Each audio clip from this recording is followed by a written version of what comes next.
welcome to episode Five-ish. Can't really know it. Look, we have a secret episode 1 that we did not release. We will release it one day. Yeah. When we release our 100th episode. Yeah, maybe you'll get that very first episode that we recorded.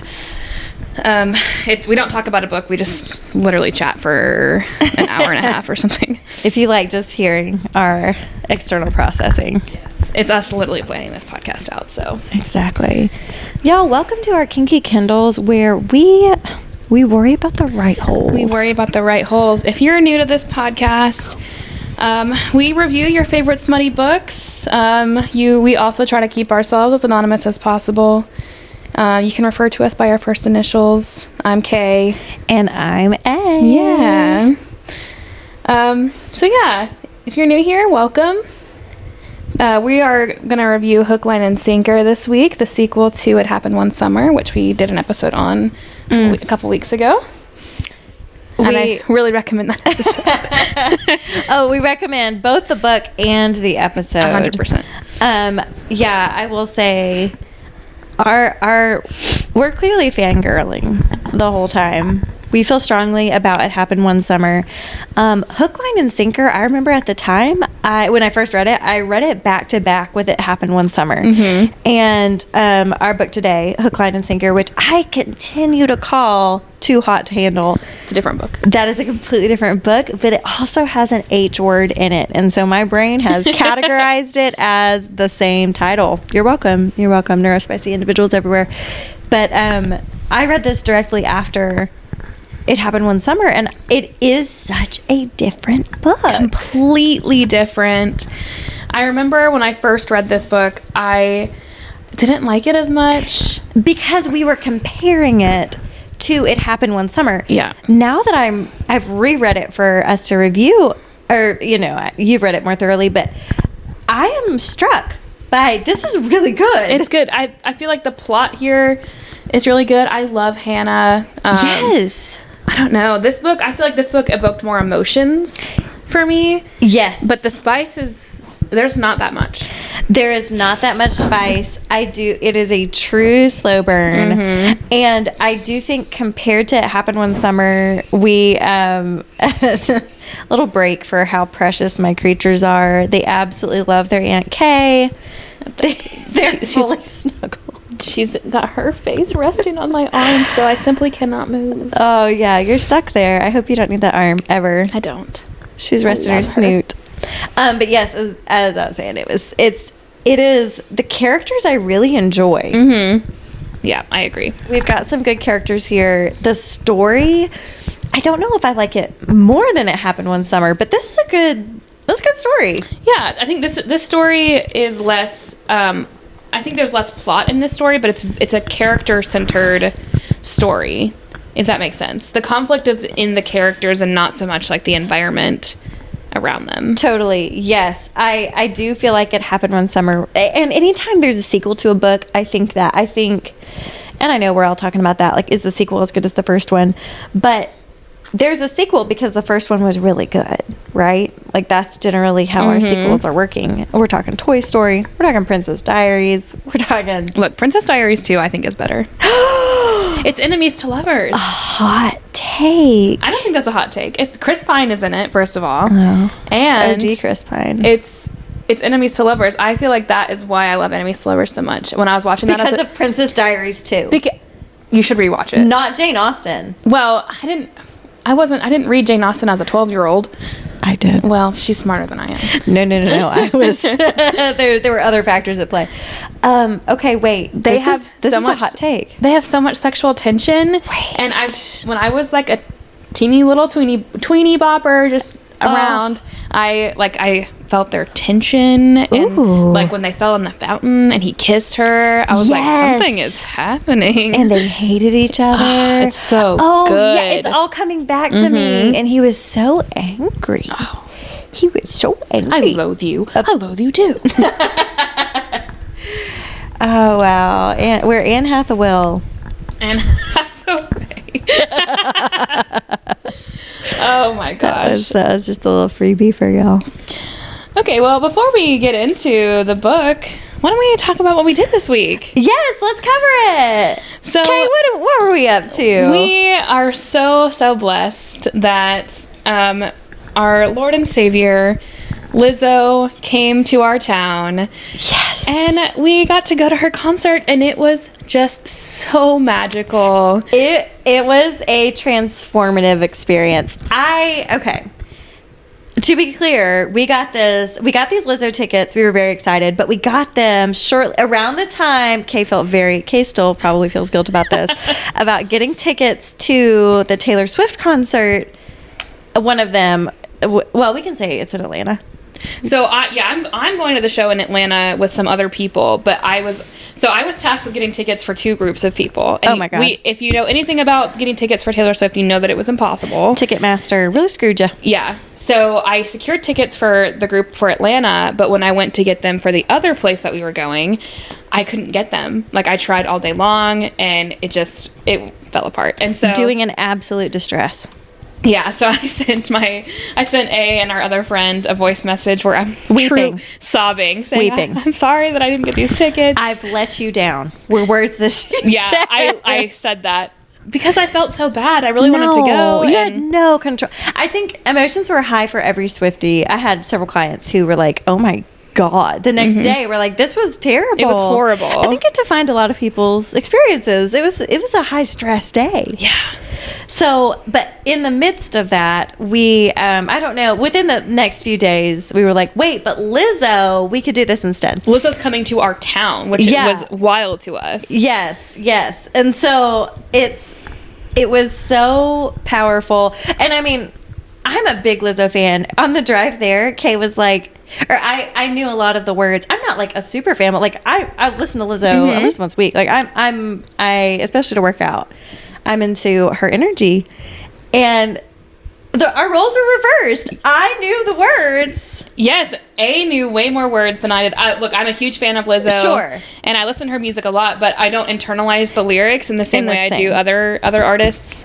Plus, I'm just here for the vibes. Like, I'm just here to feel good. You're trying to bounce around. You're mostly dancing whenever you're listening to Lizzo. Yes. And so you're putting concentrated effort into a choreographed dance routine.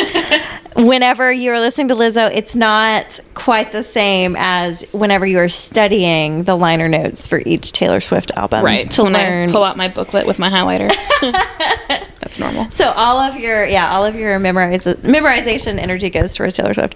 But yeah, so we went, and is it safe to say we went to church? It was church. Like, she sang gospel. I felt like I told my friend that I had never been that happy at church. I was like, church never made me feel this good. I mean, I never felt good at church ever. I grew up. I try to anyway. I do enjoy talking about this because I know that there's some girlies like me out there, and I want them to feel empowered. But I grew up fundamentalist Baptist. But if you've seen the Duggars, I know them. And so I know the Bates, and I've met the Duggars. But coming from that context, I mean, I definitely teared up several times listening to Lizzo. I certainly never felt good in church ever. That was never the goal growing up. But it was the drag show, I mean, all of it was really powerful because she's an empowered woman. Everybody cheered whenever we saw her ass. And it clicked all. Fully shaking her ass while also playing the flute. The strength, the breath control it takes to do that, it's insane. She is. We watched, we're bouncing all over the place with this, but we watched a little bit of Give It Up for the Big Girls, her dance competition on Prime, and she at one point said to one of the dancers, you've got to be able to have some breath control. You got to be able to hold your pose at the end and not just flop. And it dawned on me, these women are athletes. This is an athletic pursuit. This is a real performance skill.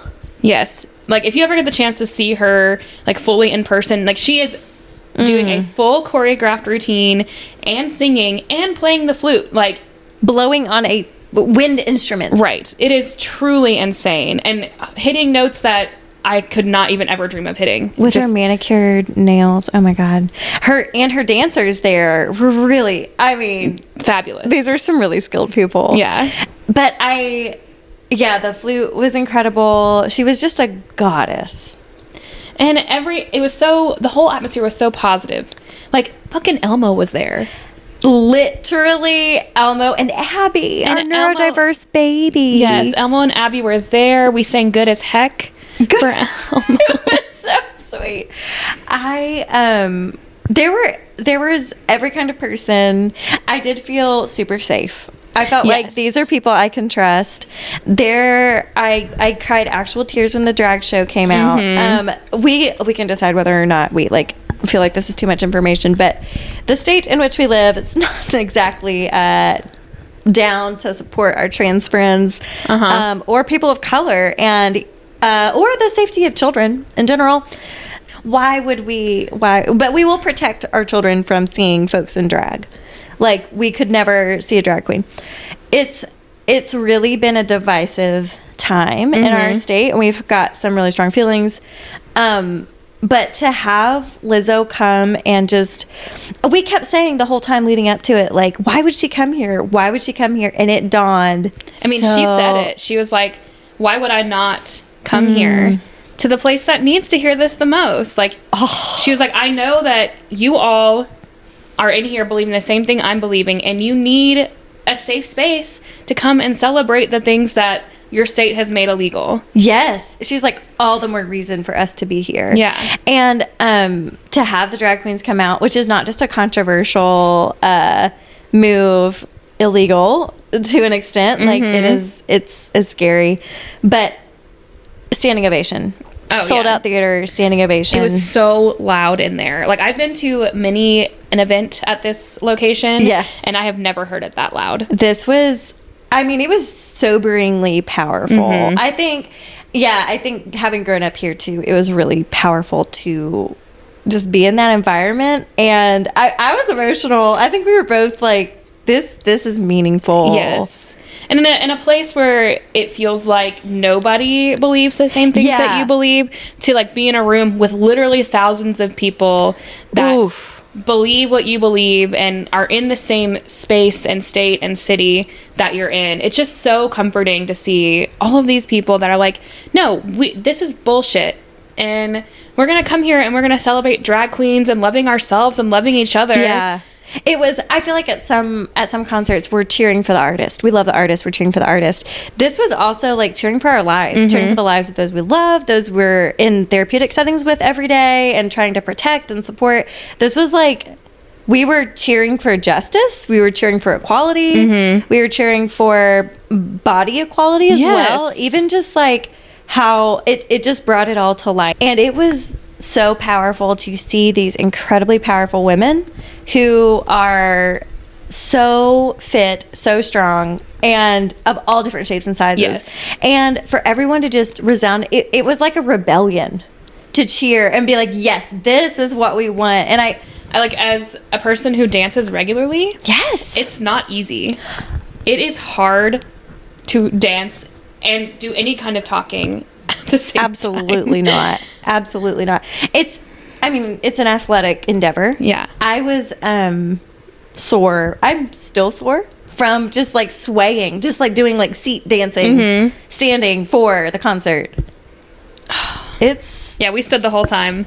Yes. For our queen. And the little family next to me, some people they're sitters during concerts and whatever. I think they're wrong, but they were sitting the whole time, except, and I think he was probably in middle school, the young man next to me. The little boy. Yeah. And I was like, he seemed like a sweet kid. And I tried not to make eye contact because I was drunk and I was dancing. But I was trying to keep it cool. But I got really choked up because like the only time he stood was when we all did the standing ovation for the drag queens. Oh, I didn't see that. Like he sat the whole time, but then when we were all cheering on the drag queens, he stood up and just like clapped, so proud. I'm like, oh my god! And that's what I mean. You're our future. New people turning 18 every day, and they need to see. That yes, stuff. Yeah. And the man next to me also got emotional during several parts, and Yeah. I felt it in my bones. And well, and it makes you want, like, regardless of folks' own sexual orientation or their own experiences, we're just seeing what we're seeing. These are a whole bunch of strangers, but it's powerful to think that, you know, marginalized folks and you know, cis het white folks, the young man next to me is like, no, I'm here. I'm here to support this message. That's who I mean, we need our cis het white men to, it was really powerful. Yeah. Oh. And to have a whole arena full of people screaming the lyrics to You're Special, just it was healing. I have a video on my phone of just like the chorus, and I've watched it probably 100 times. Yeah, I'm so glad that you're still with us. Yeah. Broken, but damn, you're still perfect. I think, and we touch on this every week, but we deal with a lot of folks who need reasons to stay alive. Mm-hmm. And I have a beautiful, I think it's Matt Haig, the book Reasons to Stay Alive, on my bookshelf in my therapy office. And I put the cover out so everyone can see it, because it's like a whole book of reasons to stay alive. Mm-hmm. And people need reasons. Yeah. Yeah. And sometimes it gets really dark. And that was an absolute beacon of light. And it felt like a march. It felt like a political statement. It was they had people there registering folks to vote. Yes. So that's right. I forgot about that. So it was truly incredible. And in the midst of all the shitty stuff that's happened here, there's good stuff too. Yes. And sometimes it's hard to find, but I think, you know, Fred Rogers, his mother always told him to look for the helpers. Yeah. And I think I'm really glad that I'm a helper, and it can feel like we're the only ones, and that's not to be egotistical. It's just like we kind of live in suburban, you know, it can get really vanilla and really, it is very suburbia here. Yeah. It can feel like it's us against, yeah. Mm-hmm. But y'all vote wherever you're at. I mean, I hope y'all are spread out all over, but vote for what you believe in. Yeah. North, south, east, west, wherever you are. Yeah. Vote for things that protect people. Yeah. Because these human lives. It's real human lives that are being affected by policy. And yeah. The only thing we can really do as citizens is speak as loud as we can. Yes. And to be really clear, I even had like a little moment myself of like, I've been afraid to post too much on like make like a therapist website and everything, and I'm certainly not linking it here. Y'all don't need to know who I really am, but it reinforced my resolve to make it like glaringly supportive, because we're drowning out a lot of racket. We need to speak louder. Yeah, we need all the more reason to be glaringly supportive of all folks. Yeah. And as white people, we have the privilege of being able to speak a little bit louder without as much repercussion. So that's our job. you know what would happen to me is my parents would be a little disappointed. Yeah. My grandfather would maybe say something to me at Christmas, and I'd be like, okay. Exactly. Yeah. Oh, great point. Yeah. I think the stakes, it was a real clarifying moment for me of like, what am I doing? And that's just to provide some vulnerability for y'all, that like I'm always working on stuff, and I was like, wait, I've not been publishing this because I've worried about what people would say. And it's like, well, talk it up. I mean, what is there to say other than like, what's the argument? What, you don't think people should have equality, equal rights? Yeah. Like, what's your argument here? You don't think kids should be safe at school? Yeah. I'd love to dialogue about that. I want to talk to you about what's really going on here. Yeah. Yeah. I want to leave no confusion on the subject of where I stand. So, yeah, what we thought was going to be just a concert of, you know, some dance and songs. I think we knew it would be more, but yeah. I mean, there was enough silliness to go around for sure. Oh, God. And that's part of it, too. I feel like that's also lighthearted. It's okay to be silly and goofy and, like, scream about, I'm crying because I love you. Like, yeah. And it's also, like, you know.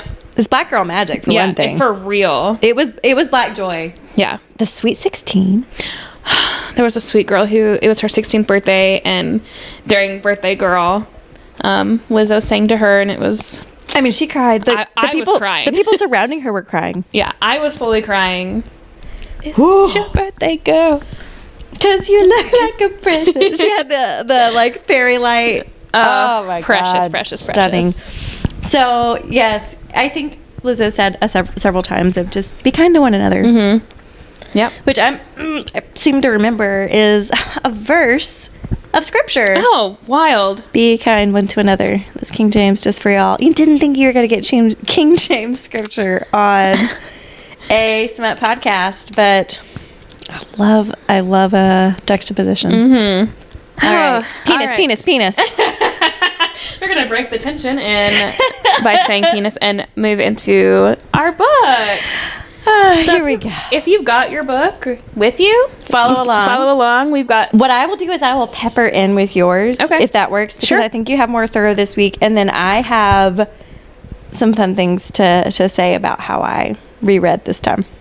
Okay, and I think I have some places for you to chime in about parts work in here. Very good. Okay, all right. So we're going to start off really early in the book, page 2.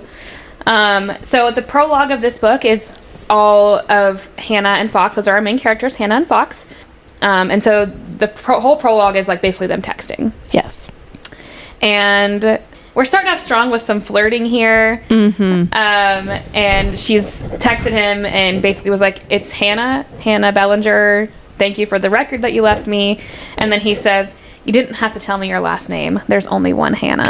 Ooh. And I literally wrote, we're starting off really strong with the flirting. You didn't have to tell me your last name. Oh my God. Starting off. So Fox is... This is what we mean when we say Lego man meets sad boy. He is the saddest of all boys, but he is blonde. And he is square and strong. He is blonde and square and strong, and yet he also has feelings. He's a very sad boy. Yeah, he is not. I don't know that we've ever. Well, no, we unpacked Lego Man, I think, in the first episode. It's a very important technical term, but what we mean by Lego Man is also, and by we, I mean those who have told me that my type is Lego Man. Also, let me tell you what you're into. Yeah. So they've explained to me my sexual preferences. But what's the song from, like, the Lego Movie? Everything is awesome. Everything is cool when you're part of a team. So relentless positivity is also apparently part of being a Lego man, and which Fox is present in her partner. Mm-hmm. Yes, I am married to a human golden retriever. Yeah, and but yes, Fox has got. Does not have that kind of Lego man energy emotionally. He's got the sad boy. He's got sad boy energy, but Lego man looks. Lego man looks. Yes, a great juxtaposition. Yes. So later on in the prologue, he texts her and he says, I just pulled back into the harbor after 3. He has the same job as Brendan. He works on the fishing ship. They're besties. They fish for crabs and stuff. I just pulled back into the harbor after 3 days out. This is stupid, but you're okay, right? And then Hannah says, I mean, my therapist would probably say that's debatable, but physically I'm in one piece. And he's asking her because he had a dream while he was out on the ocean that she was basically being not safe. Oh. And fishermen apparently take dreams out on the sea very seriously. But anyway, she had said, my therapist would probably say it's debatable. And I was like, as a mental health professional, I think Hannah is okay. I think she's okay. Yes, that is a good point. Yeah. Piper, her story arc, she moved into some real healthy patterns. Hannah, grounded. I think grounded is really the vibe for Hannah. Maybe a little, I don't know. I get some neurodiverse vibes from her. Yeah. She's got like soundtracks playing in her head and yeah. From our earlier conversation. Yeah. We were talking about how A has soundtracks in her head a lot. Yeah. I was describing my cognitive processes to Kay of just, I usually have between 4 and 5 different trains of thought at any given time. And one of them is almost always a song. And so, yes, I do. I see that. Tessa Bailey did a great job having 2 very different sisters. Yes, they're very different people. Yeah, they had different strengths, and it's really sweet. Okay, page 5. We're still in the prologue. I just really loved their texting. That was really sweet. Yes. So her car broke down. She got a flat tire, and she's texting Fox about it. And he says, map your location on your phone and call a tow truck. And then he says, please. And then Hannah says, are you this protective of all your female friends? And he says, you're the only one I've got. And I just forgot how charming he is. He's protective, but he also says, please. I mean, I guess I'll just marry you now. Yeah, in the prologue, you're sold. Yeah, I know. Immediately, I was like, well, I guess I have to marry him. He said, please. The bar is on the floor. It really is. But he was like, you need to stay in your car. It's not safe. But please. Please.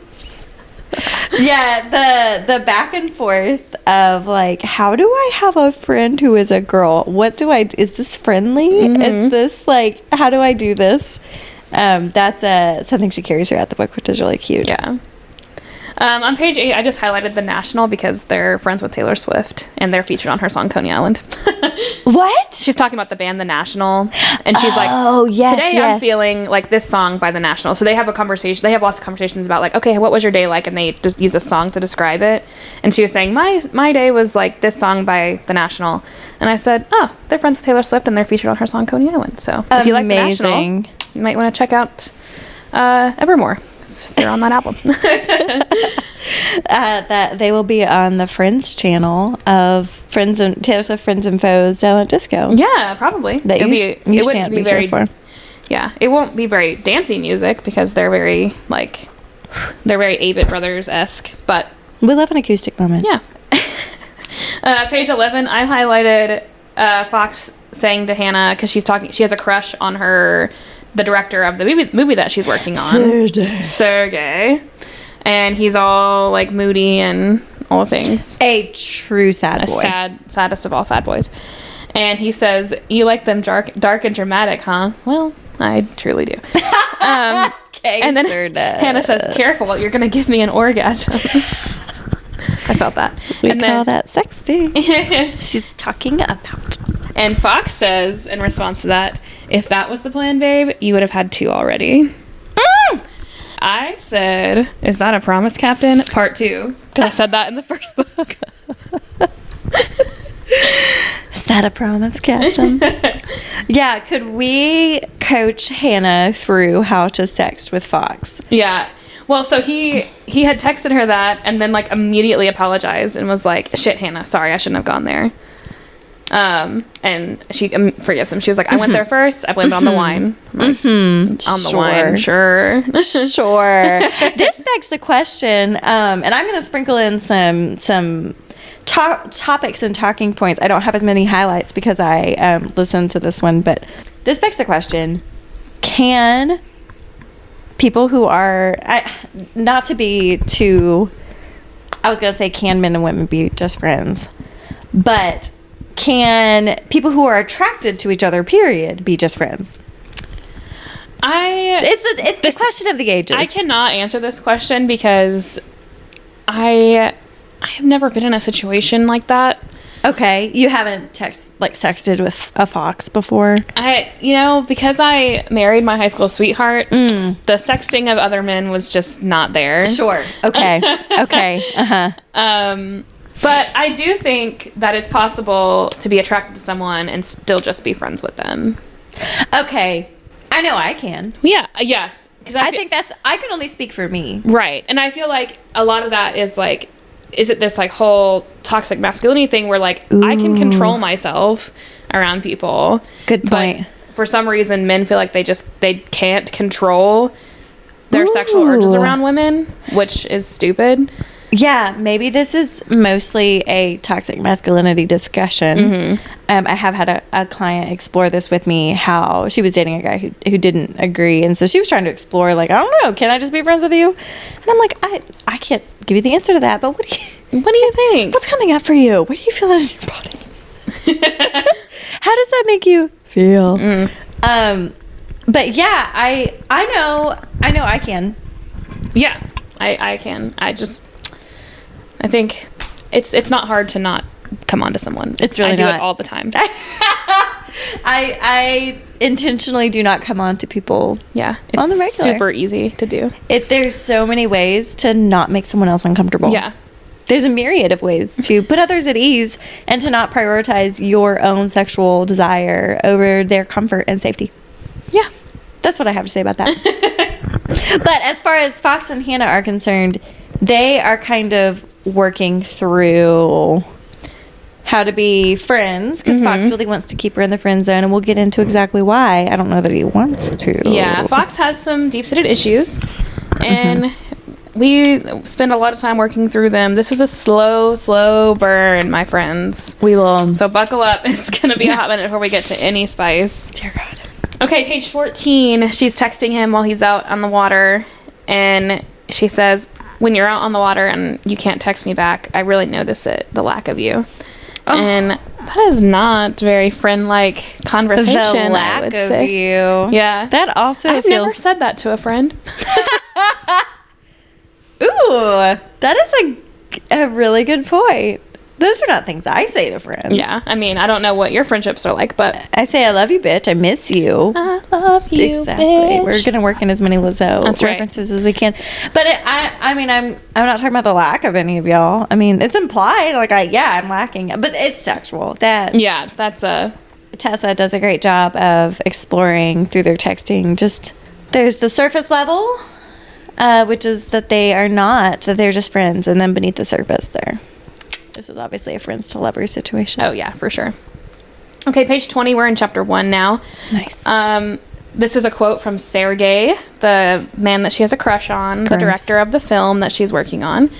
And he says, "Am I the only one who saw rain falling in this scene? The quiet melancholia unfolding around them?" Gross. And then Hannah is thinking in her head, who didn't want to date a man who dropped that kind of terminology without batting an eyelash? And I said, me. I don't want to date a man like that. 0% desire. In fact, turn off. Yeah. Hannah, okay. He's so, yeah, it's just pretentious to me. Therapist perspective. She has a lot in the subconscious that's rolling around that is directly polarized from her actual other parts that are coming up. So yeah, she's really polarized within herself. Right. She thinks she wants someone dark and moody and deep and pretentious. Sure. She doesn't. And you know what? I can relate. Yeah, sure. I've dated, and it took me a minute to get around to the fact that I don't actually want to date a sad boy. Oh yeah, it comes with age and experience with being around pretentious men. yes. So I respect that she's going on a journey with figuring this out, and I want her to run so far away from Sergei. Yeah. Sergei. And as someone who, in high school swooned over Shakespeare, I get the wanting the man who can quote Jane Austen at the drop of a hat, know what you're getting into with sad boys. Just know. Informed consent. Yeah, informed consent. Make them sign a form before they date you. Okay, page 25.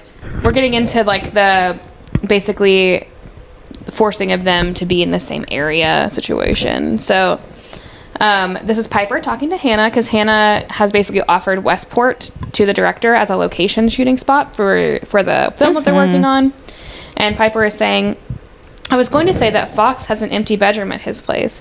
And as you know, he's out on the boat with Brendan for long stretches, but he's also home for stretches, which is why it's a bad idea. Forget that I said it. And I just wrote forced proximity. Forced proximity. Yeah. So this is a forced proximity trope here. If you like that. There's not a ton of tension with the forced proximity, but there's one pretty good scene that you get with the forced proximity. So the forced proximity is, I do feel like Tessa does a great job of her longing for whenever he is gone. There's almost this tension of when he's not there. Yes. She wants him nearby. So Hannah's got a real push and pull, a real forced proximity, but I want him to be here, but I don't. But I do. But I don't.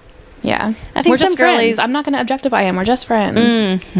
Some girlies are really going to identify. Some of our listeners. I think Hannah is an easy character to connect with, especially as if you were a woman that was raised in the South. She's got some qualities. I think I probably have talked about it later on in my notes.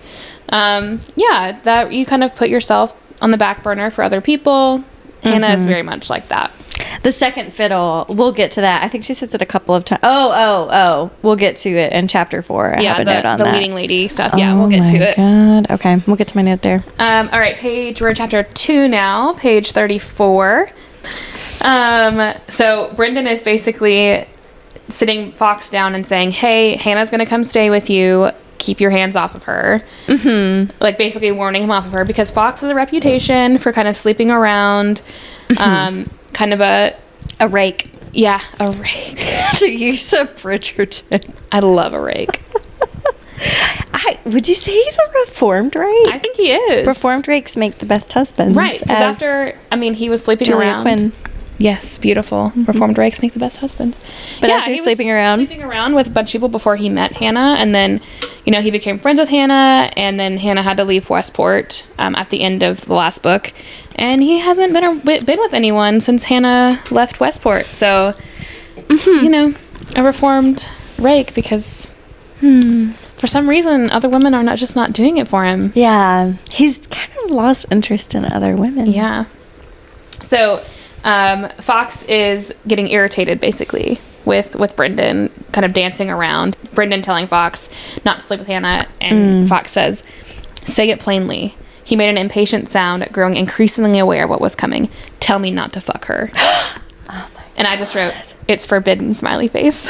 Yeah, I've got a note, tropes, forbidden love. Like, it gets how much hotter. We were discussing Kenny Chesney lyrics the other day. Everything gets hotter when the sun goes down. Everything gets hotter when when other people tell you can't be with that person. Ask for consent. Yes. Also forbidden love. Mm-hmm. Everything gets hotter when it's off limits. Yeah, agreed. Page 36.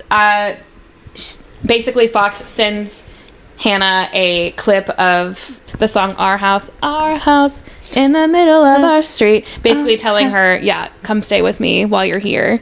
And she sends back the Golden Girls theme song, thank you for being a friend. Adorable. So she's lying to herself, but adorable. I thought this was really sweet. Yeah, and absolutely adorable. I think Tessa must be a real music lover as well, or she's done a hefty amount of research in order to incorporate such references. Yeah, there's a lot of deep cut music that I've never even heard of in this book. Yeah, she's doing a good job. It's really sweet. Yeah, I have a note here for just a broad theme of shared interests in relationships. Yeah. Do we think that healthy relationships need to require at least a shared interest?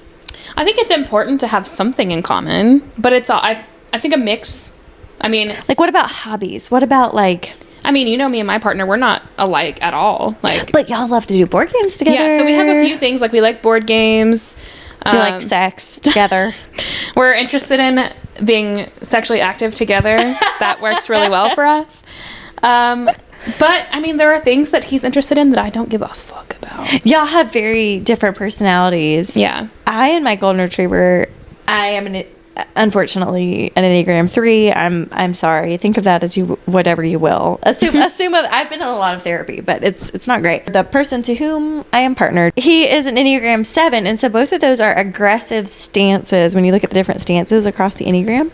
And so or assertive. We're both very extroverted and not very extroverted. I would definitely say he is more than I am, but we're people. Yeah, we can tend to have some similar lanes with that. If it's a Friday night, we often are going to want to do a similar thing. Mm-hmm. So the shared interest there does help. He's also into a lot of. He's a car guy. Yeah, I'm not a car girl. The shared interests do end at some point with us. And I think with Fox and Hannah, his interest in music was really because of her. Oh, that's right. He started collecting records after they became friends.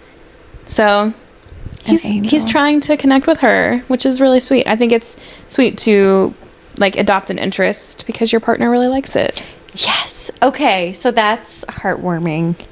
I don't have a definite answer on the shared interest. I know that like different couples therapists are like, yeah, you should have things that you're into together. But to what point does that? Yeah. I think everybody's different. And I staunchly do not believe in soulmates or one person for for everyone.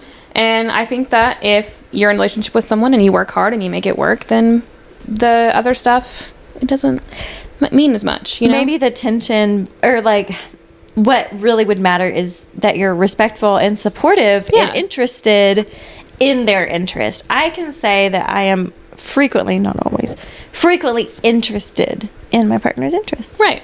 I would like to hear more about them. I don't always want to participate, but sure, you can tell me. I support him in his pursuits. Yes. Okay. Yeah. That's interesting that Fox has adopted this because he loves Hannah. He loves Hannah so much with his whole heart. Yes, he does. Okay, so Hannah has just arrived in Westport on the bus with the cast and crew of the film, and somehow Fox is there. You know, he's just around. Of course. And this quote is, "Without turning around, she knew every straight woman had her face pressed up against the windows of the bus. Watching the maestro of feminine wetness cross the road, his dark blonde hair blowing around in the wind, the lower half of his face covered in unruly, unshaped stubble darker than the hair on his head." Grab a mop. What else, pussy? A bucket and a mop. And I just wanted to make a note here for my friend A. It's to be noted that I will allow Fox to be blonde in my mind for the purpose of the Lego Man sad boy intersection. Okay. It's controversial, but I am not attracted to blonde men. Tell us why.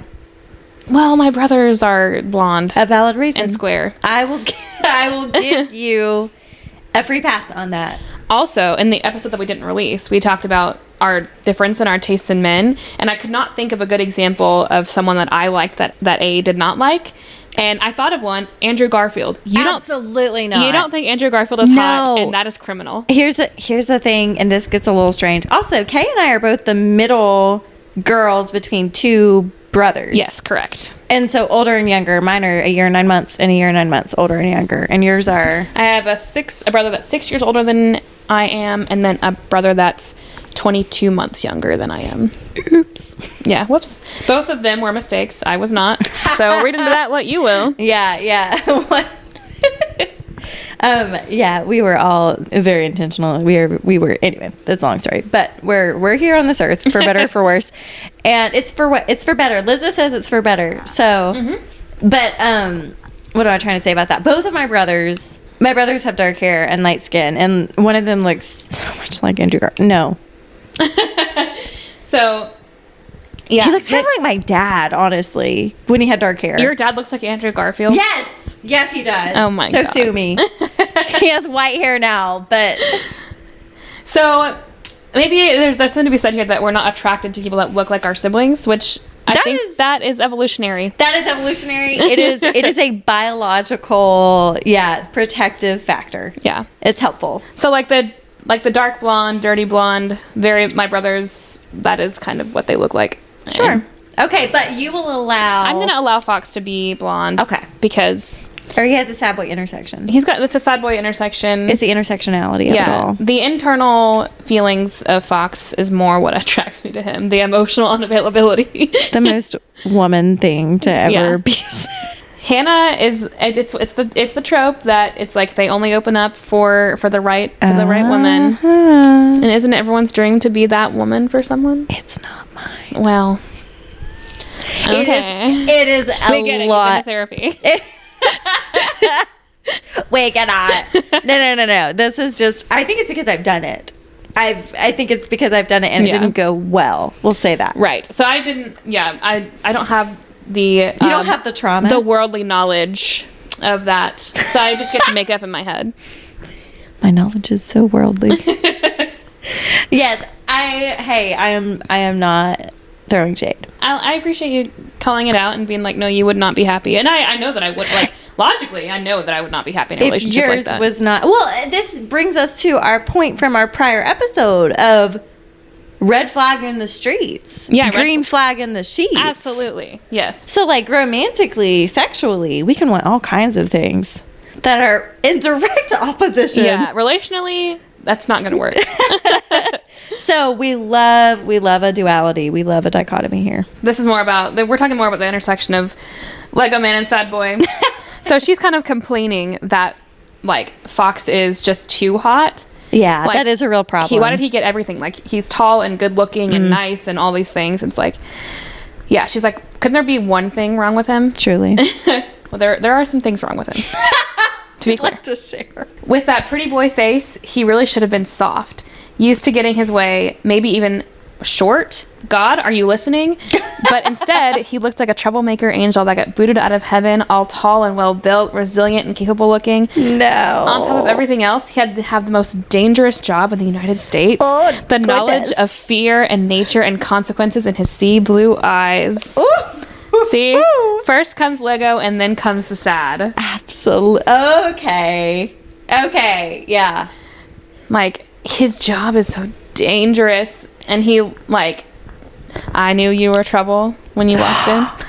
Yes. Yeah. I knew you were trouble. And I'm lying on the cold. I can't unhear the goat version of that. We'll link it in the show notes. Yeah, we'll link you that if you weren't on the internet in 2014 or whatever. Yeah, 2012 when that video was popular. You're welcome. Okay, I just highlighted here what happened to her. So Hannah fell down on the bus and hit her head. Yes, it's a what happened to you. Yes, and Good job. I just wrote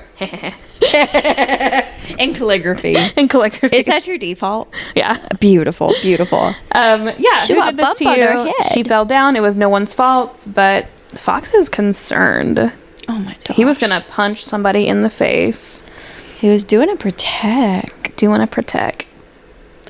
Is doing a protect a sad boy energy or a golden retriever Lego Man energy? I think it's both. I disagree. Rude. I think it's a Lego Man. You think it's Lego energy? Okay, I see your point. Multitudes. I concede. Okay, on to the next page. Sergey and Fox are kind of in a, like... Duking it out. Yeah, they're kind of fighting over her a little bit. Little peacocking. Yes. Both men were inching toward her subtly like she was the last slice of pizza. I Inch towards me subtly like I'm the last slice of pizza. I'm delicious pizza.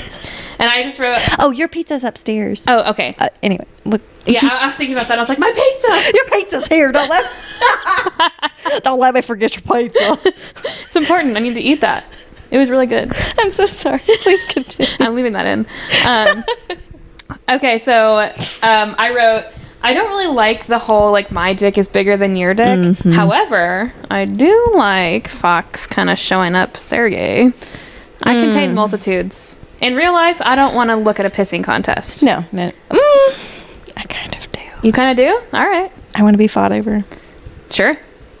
Is that No, is that I support that. shitty of me? No. It's, you want to be desired. That is... I not only want to be desired. Okay, this happened at the Toyota dealership yesterday. My partner and I, we analyzed this. It was really fun. One of the car sales guys, sure. Person who's selling a vehicle. The car sales human, he was, so like showboat. And I, to be clear, had like dirty hair and my Lizzo sweatshirt. And this is not about me. The point is that something about the dynamic made him start so clearly showboating. Maybe it was my partner's CrossFit shirt. I don't know. Maybe it's just because he's a hot little Lego man. And this other car salesman about our age was just like, oh, I have these cars. And like, oh, I'm in real estate now. I just do this part-time. Ew. It was so stupid. And I'm not saying that I enjoyed it. I mean, maybe I did because I'm talking about it.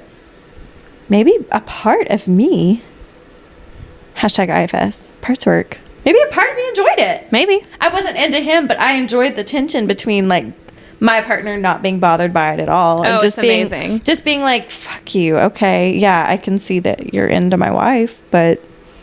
Yeah, it is kind of hot for them to be like, I mean, yeah, she's hot. Yeah. Yes. I think that's the energy that I enjoyed. Yeah. Was just like, yes, I'm going to just test drive my white 4Runner, and y'all can do your little thing. Yeah, you do your thing. My partner was not threatened by it, and which I appreciated. And But- I think that is the hottest thing. It's Yeah. like not being intimidated by another man trying to get your attention. Yes. There's no reason to be upset about it. But Sergey, Sergey's. he was definitely intimidated. I mean, who would not be intimidated by Fox? The shitty thing about Sergey is that he also was like not necessarily that into Hannah until she was with someone else, Right. or the threat of her being with someone else. Right. She's at his beck and call because she's the PA on the film. And once he realized that, oh, my beck and call girl is actually in a relationship with someone else, I don't like that. And that's when it's so shitty. But that's when he started inching in, peeing on his. It is a pissing contest. Where did that originate from? That term. I don't know. Fact check. Yeah. One day we'll make a fact check. Look, someone else is we gotta hire somebody else to do that. It's too much work for me. I don't want to research. Who would do our fact check for us? Who would listen all the way through this and then fact check our bullshit? We have a librarian friend. Oh my god, that would She would might make like me that job. so happy. Hey, librarian friend, if you're listening to this, we love you so much. Will you please fact check us? Oh my gosh, that would make me so happy. You're also the wittiest, most wonderful person. Please. Yes. If you could leave us witty notes on this podcast, I would die. We'll do it like week to week. We'll like fact check like the previous episode or something. Okay, that idea. Sorry, I'm rabbit trailing, which is not unusual, No, but we're good. okay, yeah. So it's a piston contest. Yes. So later on down the page, Fox is going to take her back to his place, get her all settled in, and he says, "You're having a shit day, aren't you?" He said for her ears alone. She exhaled, "Yeah." He made a humming sound, tilted his head sympathetically. "Tell me which bag is yours, and I'll bring you back to my place." Gently, he tugged on a strand of hair. "Make it all better." Oh my god. And I was like, I mean, fine, I guess. Twist my arm. I'll whatever. I guess I'll go with you. Whatever, fine. You're gonna make it all better. Yeah, I'm powerless against Yeah. that. I'm like, what am I supposed to say to that? Fine. I guess we're going to go to your place. Yeah. Fuck you. And then Hannah responds, "How? I mean, what do you mean by that? That you'll make my day better. How are you going to do that?" Oh, she knows exactly what she's doing. I was thinking ice cream. He gave her a smile that could only belong to an irreverent rascal. An irreverent rascal. And Lord, she'd forgotten about the dimples. Dimples, for crying out loud. Why? What were you thinking? And I wrote, I was thinking something else, but ice cream is fine too. Yeah. That's a good point. Yeah. Fine, I guess we'll eat ice cream. Sure. You may have already caught this, but in case you didn't, what are our thoughts about him picking her up and just setting her on the counter? Oh my God. I made the note, pick me up and I'm yours. Chuck me across the room. Yeah. He just like picked her up and set her on the counter. I would have passed out immediately. Okay, we're going to play red flag, green flag. Very good. My favorite game. Okay, he'd never been jealous over a girl in his life, except for this one. When he'd caught sight of Sergey bundling Hannah down the stairs of the bus, his head ducked toward her in concern, that ugly green had splashed across his vision like a rogue wave across the deck, reminding him of the first time he'd heard the director's name. His first impulse had been to break the guy's nose, the opposite of what he should be doing. If Hannah was his friend, why would he want to mess up her budding romance? Maybe jealous in a friendly way? A total possibility. Ooh, Red flag, green flag. Oh, jealousy? Oh, wow. Okay, is this a Streets and Sheets comparison? Okay. Streets, jealousy, 0 out of 10. The only time I've had men jealous over me is when they were actively cheating. And jealous over me, like, in the streets. Like, implying things. Like, Out in these streets. all my time in these streets. Yeah, it was when they were also cheating. Or not also. When they were cheating and I was not. So it was like projection. I don't know. Projection. Look, I just want to say, you all can't see my friend, but to imagine a man cheating on her is wild to me. She Very is kind. Where were you when I was 19? She is. It's like, there's rumors of Joe Alwyn having cheated on Taylor Swift. It's like that. It's like, what? Oh my God, that's very. How could you possibly? That's very kind. I wish that I won that breakup and did not do the devastate that I did, but I did a devastate, and it made me the therapist I am today. I mean, you got to go through it. Yeah, you know what? It is. I have maybe some post-traumatic growth out of that, TBH. But the point is yeah, that it was, the jealousy was always, in retrospect, it was always around like, oh, it's because you're pulling shit I should actually be calling you out on, but I was too naive to know. Mm-hmm. I would say in the sheets, jealousy is so hot. Absolutely. For me. Yeah, I agree. I think jealousy is kind of hot. Either way. Either way. Say more. Well, I mean, I don't know. It's just something about not wanting other people to, I don't know. So my partner, he's not a super jealous person. He's a very secure human being. Steady. Yeah, he's secure in himself, and, he's secure in our relationship. I have seen him jealous Must be nice. exactly one time in our entire relationship. And we were at a football game in our town. Football is very important here. And it was a sold out SEC game. And we were sandwiched in, like, shoulder to shoulder, cannot move kind of seating. Oh my God. And there was a man next to me. And he was cheering for the opposite team. Gross. But he was, like, kind of jeering with me. What game was it? Mouth it to me. Oh, you would have never. I absolutely would have never. Okay. Well, you weren't. Yeah. I was not attracted to this man at all. Sure. And, he was kind of jeering with me in that, like, flirty, like, teasy kind of way. He was already drunk. This was the dry was. days. This is when the stadium used to be dry. Yeah. And so we would sneak in flasks in our cowgirl boots. And, like, it got to a point where I was just, like, not having fun talking to him anymore. Sure.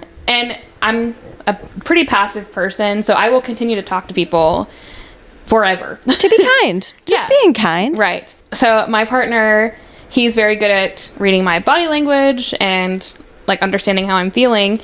And I think he was just displeased with the interactions. And so he said, switch seats with me. I was like, I mean, do you want to get married? Oh my God. How long had y'all been together? Well, since high school at least. Yes. I mean, this was, I'm trying to think of where we were sitting. No, this was post college. We had just gotten married because we had, the first year we were married, we had season tickets. And, like, what I'm picturing is, like, where we were sitting for our season tickets. Who got you the season tickets? It was a family friend. Oh my God. Wait, is this family friend still around? I know. I need to figure out, get some more get some more season tickets. Yeah. Anyway, but yeah, y'all were, so you weren't standing in the bleachers. Well, we were standing up because of the nature of the game. Upper bowl, like first row. Oh, nice. But it was still like, I had student section in my. Yeah, no, it was not student section. But still, he was all up on you. Yeah. Switch with me. Yeah. How did that make you feel? Okay. Oh, I was. It made me feel lots of ways. And because we were married at that point, we were allowed to have sex. So. Yes. It was sacred then. Yeah. She was allowed to. I was allowed. So jealousy. Okay, that's good to know. That's a, as always, and I don't know that we've ever explicitly said this, but any of our listeners, of whom there are so many lucky listeners. Yeah, if some of y'all, double digits, that can be all the way from 10 to 99. That's right. So y'all don't know. Yeah, any question that we ask one another on here, we would absolutely love to hear y'all's answers. If you, especially, in case we haven't made this abundantly clear, especially if you have an opposing viewpoint. Oh, for sure. We love to debate on this podcast. Yeah, and we love to hear, especially when it comes to our individual sexual experiences, there are no wrong answers. I mean, we just want y'all to be safe. Yeah. Safe and happy. And so, like, I would love to hear, what are your thoughts on jealousy? Do you have a wacky story? A wacky, zany, goofy little story? Yeah. About being a little critter. About being a little... This is probably TikTok. Yeah. Yeah, share with us. Jealousy can sometimes be a red flag. Sure. But I think, possessive. Yeah. Controlling. Controlling is the word I'm looking for. Yeah. Possessive can also be You know, people like that. It's, you know, whatever. That's sexier than the controlling. Hell no. Yeah. So I think within a context, you know, jealousy can be pretty hot. V hot. We sign off on it. Sergey, sorry, I am who I am. I can't say words. But Sergey, absolutely not. You don't get to be jealous or possessive. No, gross. you don't. Leave you the not room. Earn Fox, the right. you get a 100% free pass. Yes. Give us more Fox. jealousy, actually. Please. Okay, page 54. I highlighted this because I felt like a lot of women would identify with this quote. So Hannah's talking to Fox and kind of describing how she is as a human being. Oh, and I know what this is. Yeah. She says, I'm good at being supportive, you know? Giving advice and doling out helpful suggestions. When it comes to my own stuff, not so much. No one likes a needy woman. Oh, Like, women are helpful and caring and we're just here to serve. We're just Yes. here to support. That's our purpose in this world, right? Yeah, I do think, and I know where that is going, and it's adorable. But yeah, Hannah is really. It's interesting how she. I think, well, a lot of folks would identify with Hannah in a way that we admire and enjoy Piper, built off of the character Alexis from Schitt's Creek. Hannah is actually more like how many female identified folks feel, which is like, how do I express my wants and needs? Right. How do I individuate from others? And I that's a common, I don't know, I'd like to hear folks. I assume it's common. That's more. Yeah, I mean, it's common in our experience, probably because of where we were raised and Meek and mild women. Being raised in the church, and you know, not being told that your needs are not as important as every other person's needs. Yes, Like it was a compliment to not put yourself first. Yeah, playing second fiddle. This is a deep cut that I don't assume anyone else will understand. But there was literally like, I'm trying to think of a song. There was like a Southern gospel song about playing second fiddle to God. Like the whole point was like, the whole point is to play second fiddle. Like that's your point on earth, is to submit yourself to others and serve them. Yeah. And yeah, gross, I know, but it's just, I'm not saying that we should all be narcissists, but that's the other extreme. It's not about just being like self-important. That's the other end of the spectrum. But like knowing your value. Yeah, and I think it's okay to put yourself first in a sexy way. Any Crazy Ex-Girlfriend fans out there? Put yourself first in a sexy way. What is it? Wear high heels. Wear high heels just for yourself. Push them boobs up just for yourself. Let me tell you, when I'm pushing my boobs up, it is not for myself. No. It is for the sake of the dress or for those who will be observing. It is painful. Yeah, it's not great. It's okay to put yourself first, because, I mean, I've got to live with me my whole life, and we got to get right with ourselves. And part of that is understanding what you need and how you make yourself happy. 100%. Our wants and needs and lives belong to us, and there are not problem, but like it's our problems responsibility. are our problem. It is our responsibility to meet those, making and pressure and needing other people to meet those for us, and then that whole cycle. There's being interdependent, and we love that. And that is healthy. We need to be connected with others, but codependence is needing other people to be okay in order for you to be okay. Right. And that is the pattern that if, any type 2 girlies out there, you know what we're talking about. It's painful, and it's conditioned from a really early age. You can't meet the needs in yourself, so you got to meet them in other people. Yes, and it gets real bad because they're not always going to let you do it or want you to do it, because it's a way to help that's just controlling. I know what's best. Yeah. I know what's best for you. What is it? What's the other Crazy Ex-Girlfriend song? You're ungrateful for, it's the mom. You're ungrateful for all these things that you never asked me to do. Oh, yes. Yeah.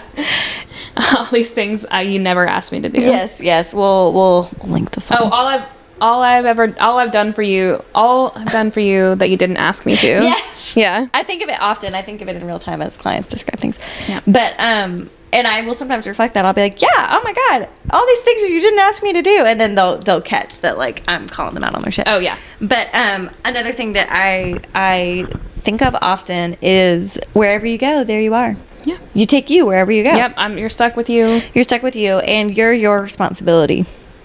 Yeah. My sexual needs are... Anyway, I'm trying to make a joke about Fox, and it's fallen flat. But I'm trying to make a segue back to Fox. Well, okay, we can segue back. Okay. So Fox is kind of...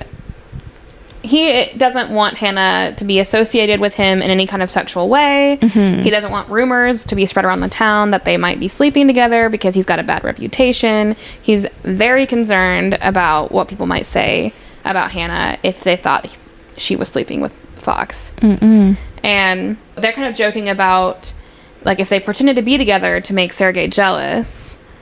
And fake dating. Trope alert. Woo, woo. And Fox says, look, I'm not in the relationship race, and I never will be. Clearly you are. I was just trying to be helpful. Flirting with Sergei is one thing, but the bottom line is we're not letting anyone incorrectly assume, and he sawed a hand back and forth between them, that this is happening for your own good, okay? And I wrote, for my own good. Well, then you just solidified me doing exactly what you don't want me to do. Don't tell me what you think is good for me. Fucking insolent woman. Fucking insolent woman. It's a callback for my own good. Don't tell me what's good for me. Yeah. Like I'll decide. You just ensured that I will be pursuing that. I will be doing exactly what you don't want me to do. And so Hannah basically responds to that whole thing saying, and just for the record, I would be honored to fake sleep with you, sordid reputation and all. And I said, exactly, for my own good, my ass. Tell me what's good for me. Let me decide what's good for me. I don't give a damn about your reputation. Don't protect me. Gross. Don't be gallant and chivalrous. Exactly. I don't need you to be chivalrous. Well, maybe I do. Okay, yeah. We're both being pretty sarcastic. Yeah. Okay, page 76, chapter 6. This is a call to you, here. Very good, very good. As soon as Piper unzipped the garment bag, she started to shake her head. Red? Her wardrobe had been compiled for comfort and functionality. Lots of grays, blues, blacks, and whites, so she wouldn't have to worry about matching. Yes. The only red items she owned were a baseball hat and a pair of Chucks. It was a color used for pop, not for the whole ensemble. And I wrote, care to comment, Ree, your Lizzo dress? Oh, yes, I did. Okay, to follow up on the Lizzo dress, I was talking with my partner this morning on the phone because he's working today, even though it is a Sunday, which is for the birds. Yeah. But he was whispering sweet nothings to me, as he's wont to do. And he said, I was thinking about... sorry, babe, if you're listening to this. Hey, anything you tell me is free game. That's true. But he was like... I mean, it was really sweet, but he was like, I was thinking about you in that red dress, and oh my God. It was just a regular dress, like from Target. I mean, it was hot. It looked like a tube of lipstick. No, it didn't. It was hot. Full length cutouts on the side. We gotta. Yeah. Red, yeah, I listened to that and I thought, yes, red gets complicated, or, different pops of color. I thought you were going to reference nails and how I'm usually doing more neutral because I want neutral. I think I have branched out a lot in color. You have. I'm not a real flashy girl when it comes to my outfits, and I think that's ebbed and flowed. Yeah, but your nails have been very flashy lately. I have. I think we just. I am 1,000% sure we discussed this last week, but I've still got my lavender base with a little lavender chrome on top. Beautiful. This is my era. This is my color era. But she's in her lover era. My lover era. Oh my God. Yeah, when Piper made over Hannah, she wept. Didn't she choke up? Oh, yes. 'Cause Hannah looked beautiful. She looked beautiful, and she was like, please let me do this for you. It reminds me of whenever Nicholas finally asks Schmidt for wardrobe advice. Oh, yes. Nick Miller, he asks for wardrobe, and then... Do you know how long I've been waiting? Do you know how long I've been... I mean, he has an orgasm right there. Yes. Okay, later on, Hannah's at the party in her red dress, and Fox shows up. And I highlighted... Those blue eyes darkened and that square bristled jaw flexed, ready. A man well used to being wanted and knowing what to do about it. He whispered her name right before she pushed up on her toes, locking their mouths together right there in the entrance to the living room. She was immediately bowled over by the hunger of his masculine lips, and then he pressed her back against the inside of the arched doorway, opening his mouth on top of hers and licking into the kiss with a choked sound. With her thoughts muddling and a languid heat rendering her arms limp, Hannah realized she'd made a huge mistake. She was Eve in the Garden of Eden, and she had just taken a bite from the apple. The forbidden fruit. Yeah, so this is the first kiss in the book. It's actually pretty early on, but we don't get anything else for a very long time. If you like a tension, if you like slow burn with tension, I will say, Really Not Ready is a slow burn, but it's a very sexy slow burn. This is a slow burn with a lot of will they, won't they tension. Yeah. And I do, some people are super into it. Yeah. I'm not. I just came here for the right holes. I'm trying really hard not to compare this book to the first one. Yeah. But The Spice does fall a little flat comparatively. Yeah. But my note here was, how do we feel about that Eve metaphor? I think it's because she's drunk. Yeah. That's the only reason to be. No. I know, because I feel like... Maybe Tessa has a different story than we do. Yeah, that's true. She could. I just feel like Eve, or like the idea of womanhood, has been blamed for a lot of things in the history of, Christianity and the Bible. And I don't know, I get a little icked out when people say, like, I don't know, Eve. I don't like being compared to yeah. That. Yeah, because it's not good. No. Fucking insolent woman. Fucking insolent woman. I will say, how do I say this without like saying too much? I have had more than one guy who I've been with make a reference to me being like Eve. Ew. I would maybe Dirty Rotten Church Kids could speak to this. I'd be interested. Have you listened to Dirty Rotten Church Kids? Mm-hmm. Amazing. We'll maybe link in the show notes because I want to support their work. Former evangelical babies, incredible. But they talk about how I think this has been covered at some point as like Christian boys' fantasies because this is the first naked woman they've seen. Oh. Naked-ish. And so I think they mean it as something that I am not receiving it as. Yeah. That feels gross. I don't like it. I know. It's like, what are you trying to say? It gives me the ick. I don't like it. For sure. I think she was drunk. Yeah.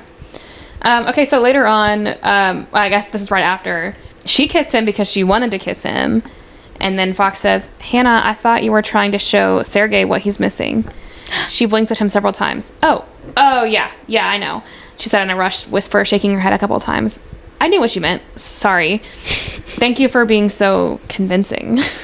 And I just wrote, this is the type of frustration that you get in this book. It's less will they, won't they, and it's more, damn it, just do it already. Yes, good point.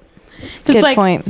You know it's going to happen. It's just like, he likes her and she likes him. It's like, come on. Yeah, it's a lot more...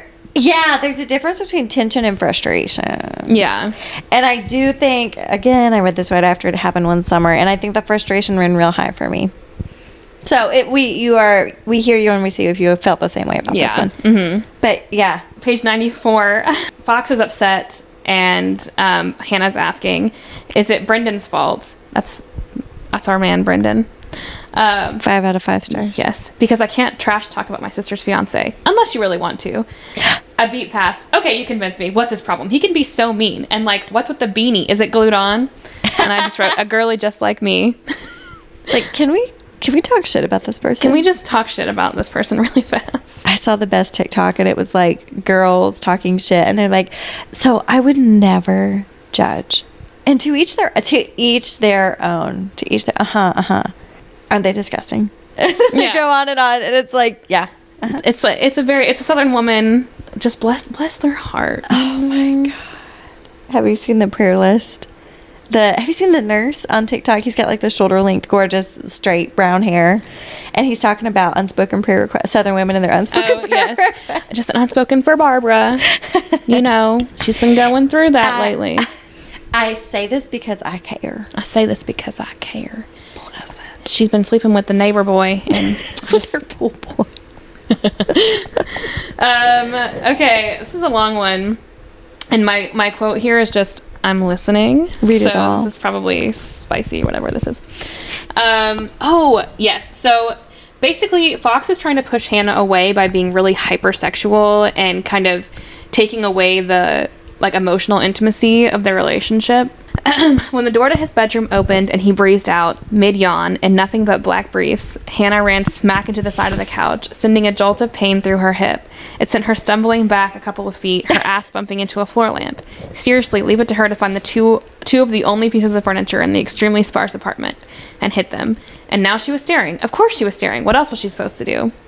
Fox was coming toward her with a lopsided grin and barely any clothes, dimples out, ready to film a razor commercial. And whoa, until that moment, she hadn't even been aware of his tattoos. The outline of an actual fox stretching across his right hip, a giant squid wrapped around an anchor on the left side of his rib cage, a series of different sized stars on his pec, plus one other ones that she didn't have the wherewithal to decipher because of his muscles were demanding attention. Were muscles supposed to be so thick? Yes, because he hadn't bought these in a gym. He'd come by them hauling giant steel pots out of the water and pulling in nets of fish from balancing on a deck through rough weather. I just wrote, I'm listening. I have a competence kink, I think. If you are a grown man who can take care of business, I'm listening. It's a competence kink. I think the older I get, the more I could not be more aroused than when my partner's like, hey, so I've already done XYZ and I made this phone call and I set this up and we're having salmon and grilled vegetables for dinner. It's on the table. I can't wait to see you. Hot. He knows. Like, he knows yeah. exactly what he's doing. I mean, it works. Yeah, it's Oh, yeah. I think Fox knows exactly what he's doing. He surely does. Speaking of tattoos, I did spoil your tattoo this morning. Okay. Look, my partner is... So, I was going to make the tattoo a surprise. It's not a big deal. I'm fully not mad. Well, I don't it's no care. longer a surprise. Yeah. And my partner is a staunch believer Super in... chill. Like, your body, your choice. Yes. Yeah, so I knew he was not going to be upset about it. Or weird. It would just have been fun to surprise him Just to, with like, show it. him. Yeah. But I think, he'll like to, he will appreciate it to know beforehand. I Yes. just like the shock factor. Well, he'll appreciate the shock factor, too. Yeah, and he'll get to see it, but it's just funny. Oh, my God. Yeah. I felt like, you know what, whatever. And he said at brunch this morning, he was like, it's her body. You can get tattoos on it. He's like... But it's still fun and special Yeah. because you haven't done it before. Yeah. So, anyway. But yes, Fox's tattoos sound a lot more elaborate. Yes. A fox on your hip. It's interesting to me. He's got a lot of real estate. He does. A He's lot of rippling real estate. A large man. Mm-hmm. Okay, so we're getting into a little bit of spice here. In his black briefs. In his black briefs. What is it about a black brief moment? You know, Really I not also ready. like black briefs. Boxer briefs. I know. I'm a boxer brief kind of gal. Yes, have you seen the ones? This is definitely content for this podcast. Oh, yeah. Have you seen the ones with the pocket, the ball pocket? Ball pocket. Yes. I do not know this. Shinestee. I mean, maybe they'll be a sponsor for our show. I mean, you look at one of them and then you get 1,000 targeted ads for the briefs with the little ball pocket. Put your balls in a pocket. Let's just say those are welcome in this home. Oh, good. For both parties. That's all I have to say about that. Okay, so Hannah is speaking here. What is that? His brows drew together. What is what? That ginger smell. It's like lotion or aftershave or something. No, he smirked. None of those. She waited for him to elaborate. He didn't. What is it then? He briefly touched the tip of his tongue to the corner of his lips, and his blue eyes twinkling. Massage oil. Of all the explanations, Hannah was not expecting that. Massage oil. She laughed. Were you, like, giving yourself a massage? Flames climbed her face. Oh, wow. Walked right into that. Were you doing that this morning? I mean, never mind. Don't answer that. His grin only widened. Yeah, I was. First time I've had a chance since our last fishing trip. Had to blow off some steam. Should I have asked permission first? No. Oh, no. Oh, now oh, she was no. thinking about Fox asking for permission to masturbate. It was like someone saying, don't think about pink elephants, except the pink elephant was Fox's penis. Yeah. Yeah. So I wrote here, this, folks, is what we literary scholars like to call foreshadowing, or better yet, foreplay shadowing. Foreplay foreshadowing. Oh my God. Yes. That is exactly what this is. So this is Fox being creative and trying to keep Hannah at a distance by making himself hypersexual. Which, hey, that's what Piper did. Yeah. In the last book. Yeah, the roles are kind of reversed here. Yeah, she made it all about how sexy she was, and then Brendan would shut it down. Yes. All right, so this is a little later on. Hannah is feeling a little hot and bothered after that.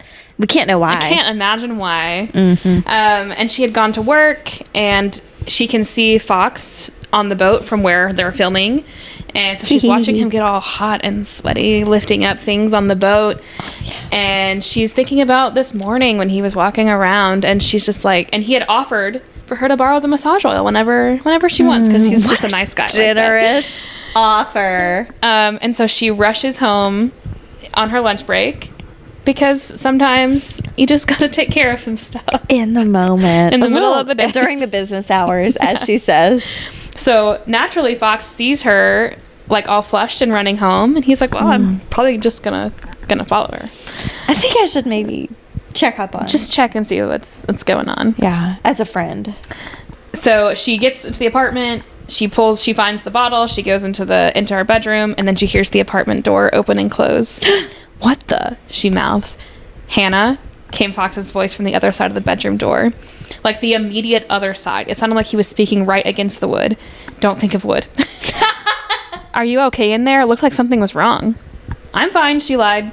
Not very successfully, since her voice sounded like it had been sanded raw. "I just need a minute."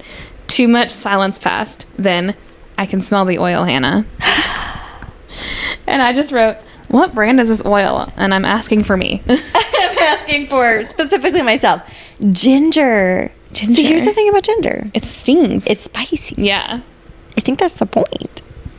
That would be so fun. You're so silly. Oh my gosh. My note here just says, once again, so long feminism. So It evaporates out of my body. So there she was, armed with her 3 reasons and gingery lube, when the knob of the bedroom turned, an inch of space appearing between the door and the jamb, and then another and another, until she was stepping back to allow it to swing open completely, her tummy muscles seizing at the sight of Fox outlined in the entrance to her room. Oh, pause. She's in her bra and thong. Oh, she is, not fully dressed. She is naked. Yeah. Shirtless, filthy, rugged, and sweaty. Ooh. Uh-oh.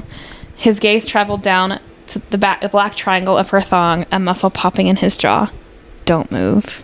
And I just wrote, "Oh, well, goodbye, feminism." It evaporates. It leaves. It leaves. It leaves my body in that moment. I am not a fucking insolent woman. I will do whatever. Hello. There's a little submission there, huh? I mean, In the streets, it's a red flag. We like what we like.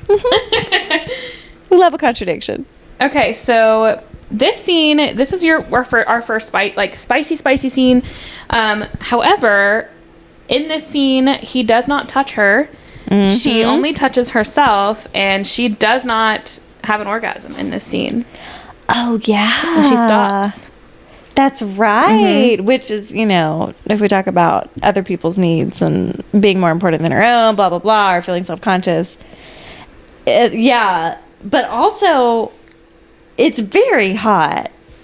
Oh, it's super hot. And she's trying to break down his walls by making him be vulnerable, or showing that it's okay to be vulnerable by being vulnerable herself. There's a real will they, won't they / frustration. Yes, here. it's yeah. Mm-hmm. It's very frustrating. You're like waiting every word for it to go in the direction that you're hoping it will go. Oh yeah. So this next part is, "What are you worried about, Hannah? Making things weird between us? It won't. You know what is weird? The fact that I haven't fucked you. It's as easy as breathing for me." No, it's not. As soon as she said it, the belief turned as solid as concrete. That was the edge she heard in his voice. That was why he'd seemed to be almost performing this morning, acting, overcompensating. Ooh. A pause ensued. What? It's not easy for you, is it? She turned between Fox and the door, looking up into his guarded expression, a heavy object tumbling end over end in her stomach. Sex is what you do? Maybe, but it's not all you do. Stop trying to push that garbage on me. You did it this morning, and you're doing it now. His straight line of white teeth flashed in the darkness as he puffed a laugh. Jesus, Hannah, here we go again with the psychology bullshit. And she says, call it whatever you want. And I just quoted Taylor Swift here. Call it what you want, yeah. My baby's fit like a daydream, walking with his head down. Perfect. Perfect. Yeah, I'm having throwbacks to the role reversal between Piper and Brendan. Yeah. This is really what's happening here too. Of Hannah's like, no, we're gonna work through this. And there's so like not only talking about the actual things, but or the actual like barriers between them, but also there's a difference between having sex and making love. Yes, for sure. And she doesn't want to just like fuck Fox. She wants to be intimate with him. And that is something that he has trouble with. Yes. And that's what she's calling him out on. Yeah. Later on down this page, same scene, she called him out on using sex as a weapon, called his bluff on intimacy being so easy for him. His wall had come down briefly, unnerving him, and now Hannah wanted to be vulnerable in front of him, to give Fox a piece of herself in return. And I wrote, oh, you wanted to use sex as a weapon? Fine, but you're going to regret that in 3, 2, 1. Yeah, maybe weaponizing sex. Yeah, maybe Hannah's been to therapy. Yeah, she has. And she's very well versed in making herself vulnerable. Oh, for the right person. Yes. This is the next page. So this is kind of a, she's touching herself, but not letting Fox touch her. She's just a bold move. Letting him watch, which better woman than me. That takes some vulnerability too. It does. Yeah. And I think that's the point here. So she's in the process of touching herself, and she says to him, "You're enough when you're not touching me," she whispered, not even sure she said it out loud until Fox's expression went from lust to dumbstruck, his chest starting to heave. "You're enough on your own." Oh my God. Yeah. And I just wrote, this makes this scene so much more intimate than it already is. Like, she's being very genuine, saying really vulnerable things while also being in a vulnerable position. And that made me feel unnerved. Yes. And I think Tessa does a beautiful job of that, of bringing the emotional intimacy in with the sexual intimacy, which is something people are longing for. Yeah. And I think, to each their own, sex without emotional intimacy can exist. And of course. That's totally fine. Thanks for calling that out. Yeah. There's a spectrum. It can all exist with him. But I think for the context here, Hannah is not interested in that kind of relationship. And she's, that's her boundary, and she's setting it. And she's like, if you want to have sex with me, here are my rules. Yeah. This is what I want. Yeah. Yeah. We love a girly who knows what she wants. Love it. I really like Hannah as a character. Yeah, she's really. It reminds me of when in Crazy Ex-Girlfriend, whenever what's her name, Becca, whenever she starts to evolve and like be more self-aware and grounded, and it's like inspiring and beautiful, but also like this is not as Kardashian. This is not as dramatic. Yeah. There's a groundedness in it that is, it's beautiful. Yeah. It's mature. That's That's not what everyone's looking for in smut. And so that's true. But that's fair. This, I imagine, and we would love to hear from our listeners, but I imagine that this is actually a favorite of some people. Yeah, it could be. Because their people feel real and their relationship feels like tangible. There are times when Hannah is hurt by Fox, and like I felt it in my body, and like just all the feelings. It feels very real, and like this situation could happen. But if you're just here for smut, this is not the book. There's some spice here, but you know, there are other holes going on. there's Not holes, but there's actual plot. There's some, and it's relational plot. So if you don't like character-driven stories, then this might not be the one for you. and that's okay. I'm glad we're doing a broader, not broad by any means, because we've only done a handful, but a broader selection of smut. That's what we're trying to do. We're trying to bring in lots of different perspectives. Right. Okay, so Hannah has found some sea shanties that her dad wrote, and she's trying to get them used for the movie, and she shows them to Fox, and he's like, oh yeah, like we sing these, this is part of our culture here. I know some of these, we've sung these before. And I just highlighted here, in a voice that definitely wouldn't win him any contests, Fox started to sing A Seafarer's Bounty. Now, it says here, it implies that he's not a good singer, but in my mind, he is. And that's it. That's that. Okay? That is the buck stops there. Yeah. Nothing does it for me more than a man who can sing. I know. And I love that. It's hot. What can we say? Yeah. So you, in your rewrite of this, because, I mean, all of us are editing as we're reading it for our own preferences. So he can sing in yours. Yes. And I think my point is proven here.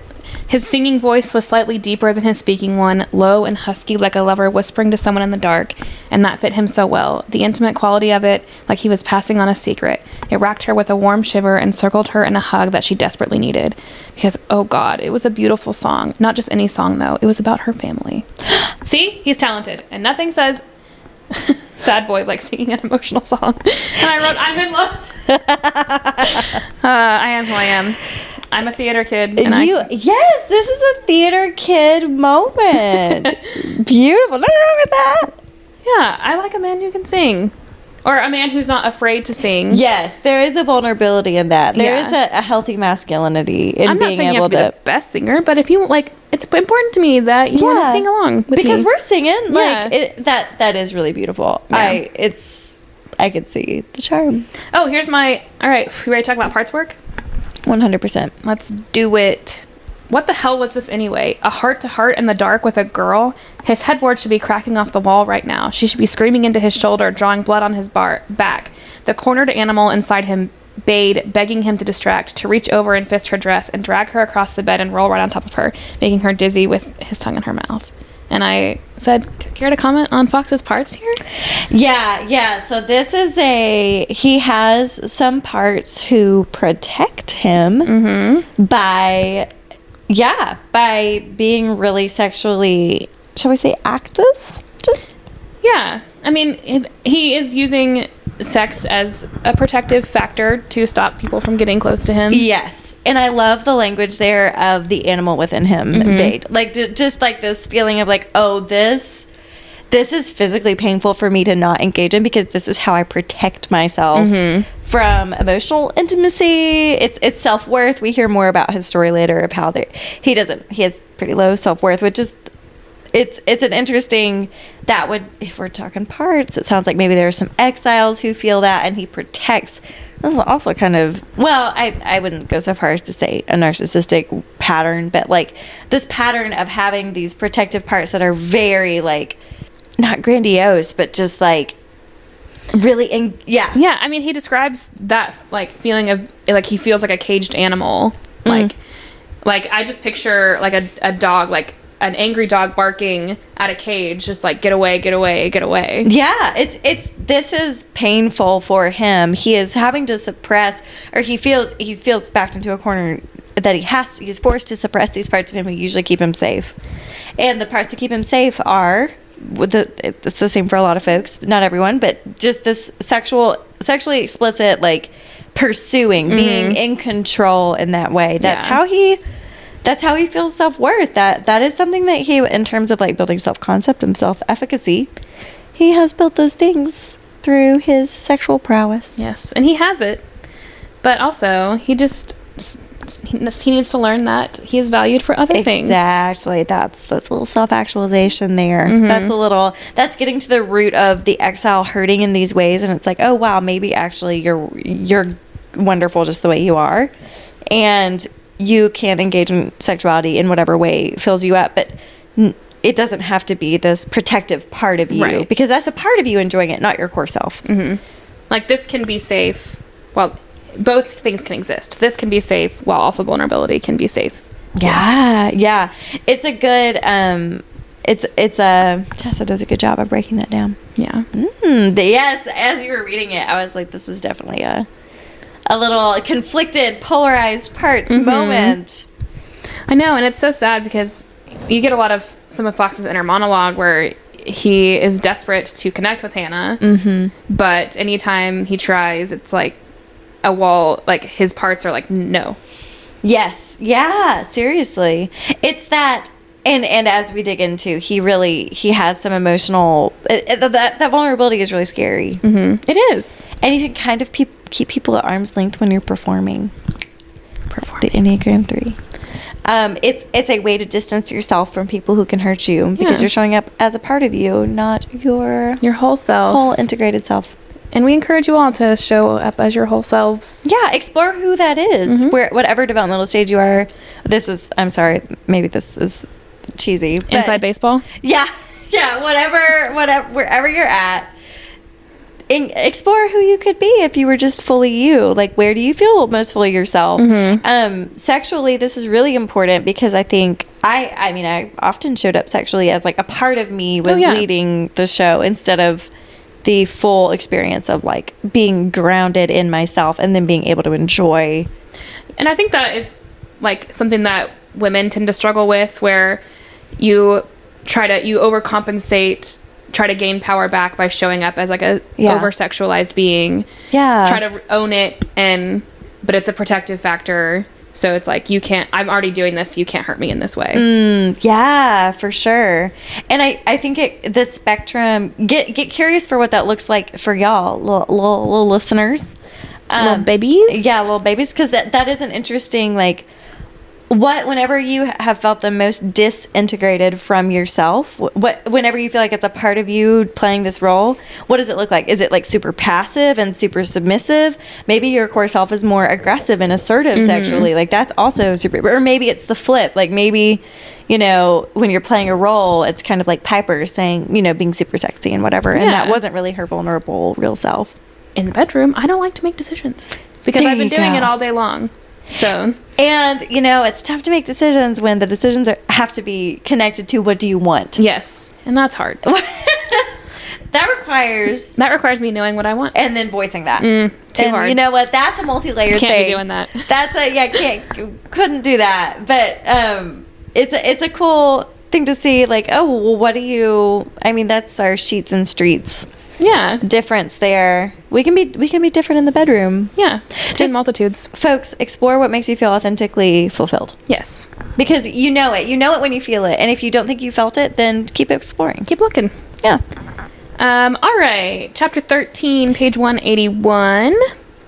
I just highlighted this because Hannah is continually fighting against Fox's walls and his, protective parts.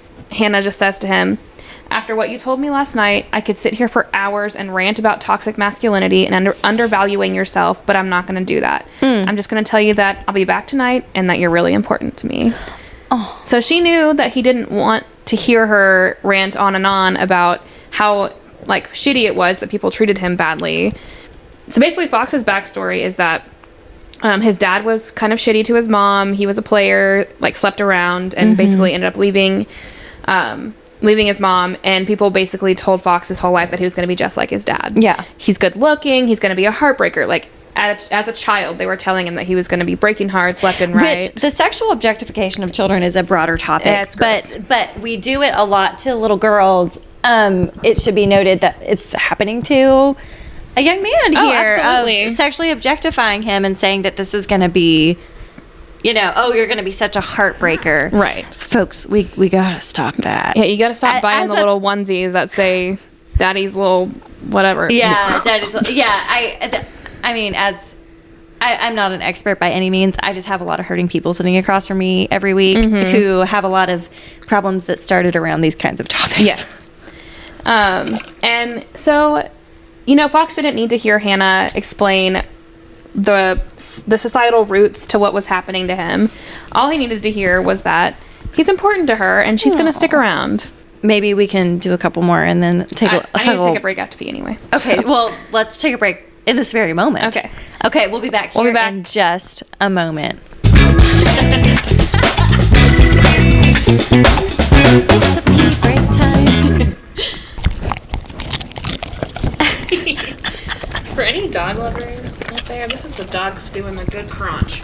We are back with our crunch babies. Apologies for the crinkling in the background. We do require snacks. We are ladies of a certain luxury, and we do require snacks today. So we've been drinking Cayman Jack every episode. We have, listen, adorable. That is not a human chewing. We would never like intentionally put a mic up to a human chewing, but a dog chewing, absolutely adorable. We've been drinking Cayman Jack for every episode. I wanted to keep this streak going. We will pick it up so soon. I wanted to, and I was going to follow through with keeping this Cayman Jack stream going. We had sangria again at brunch. It was amazing. But I went to the K Rogers today after my Kay already knows this because I've already told her. She sent me a personal podcast about this, so. A personal podski. We send frequent personal podskis each week. We have a lot to say. We're in a few groups too where we get to hear their personal podskis as well. The point is that in our state, I did not realize that on the Lord's Day that we could not purchase alcohol. Is this a countywide thing?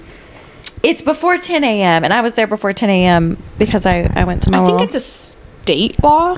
Okay. Because when I think about liquor laws in other places, like in North Carolina, you can't buy liquor after like a certain time in the night, like 7 p.m. Wow. And you have to buy from an ABC store, like super strict liquor laws.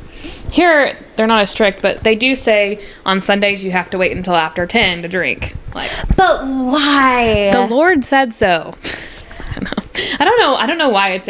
We know exactly why, and yet it's just so desperately archaic. I know, it's very strange. Let me drink when I want to drink. Yeah, well, because I showed up, I usually do the self-checkout, but I had a whole bunch of plants that I needed to get checked out at the regular aisle, the regular checkout, and so I went at it's probably 9, and 8:45, and the older gentleman, his name was Earl.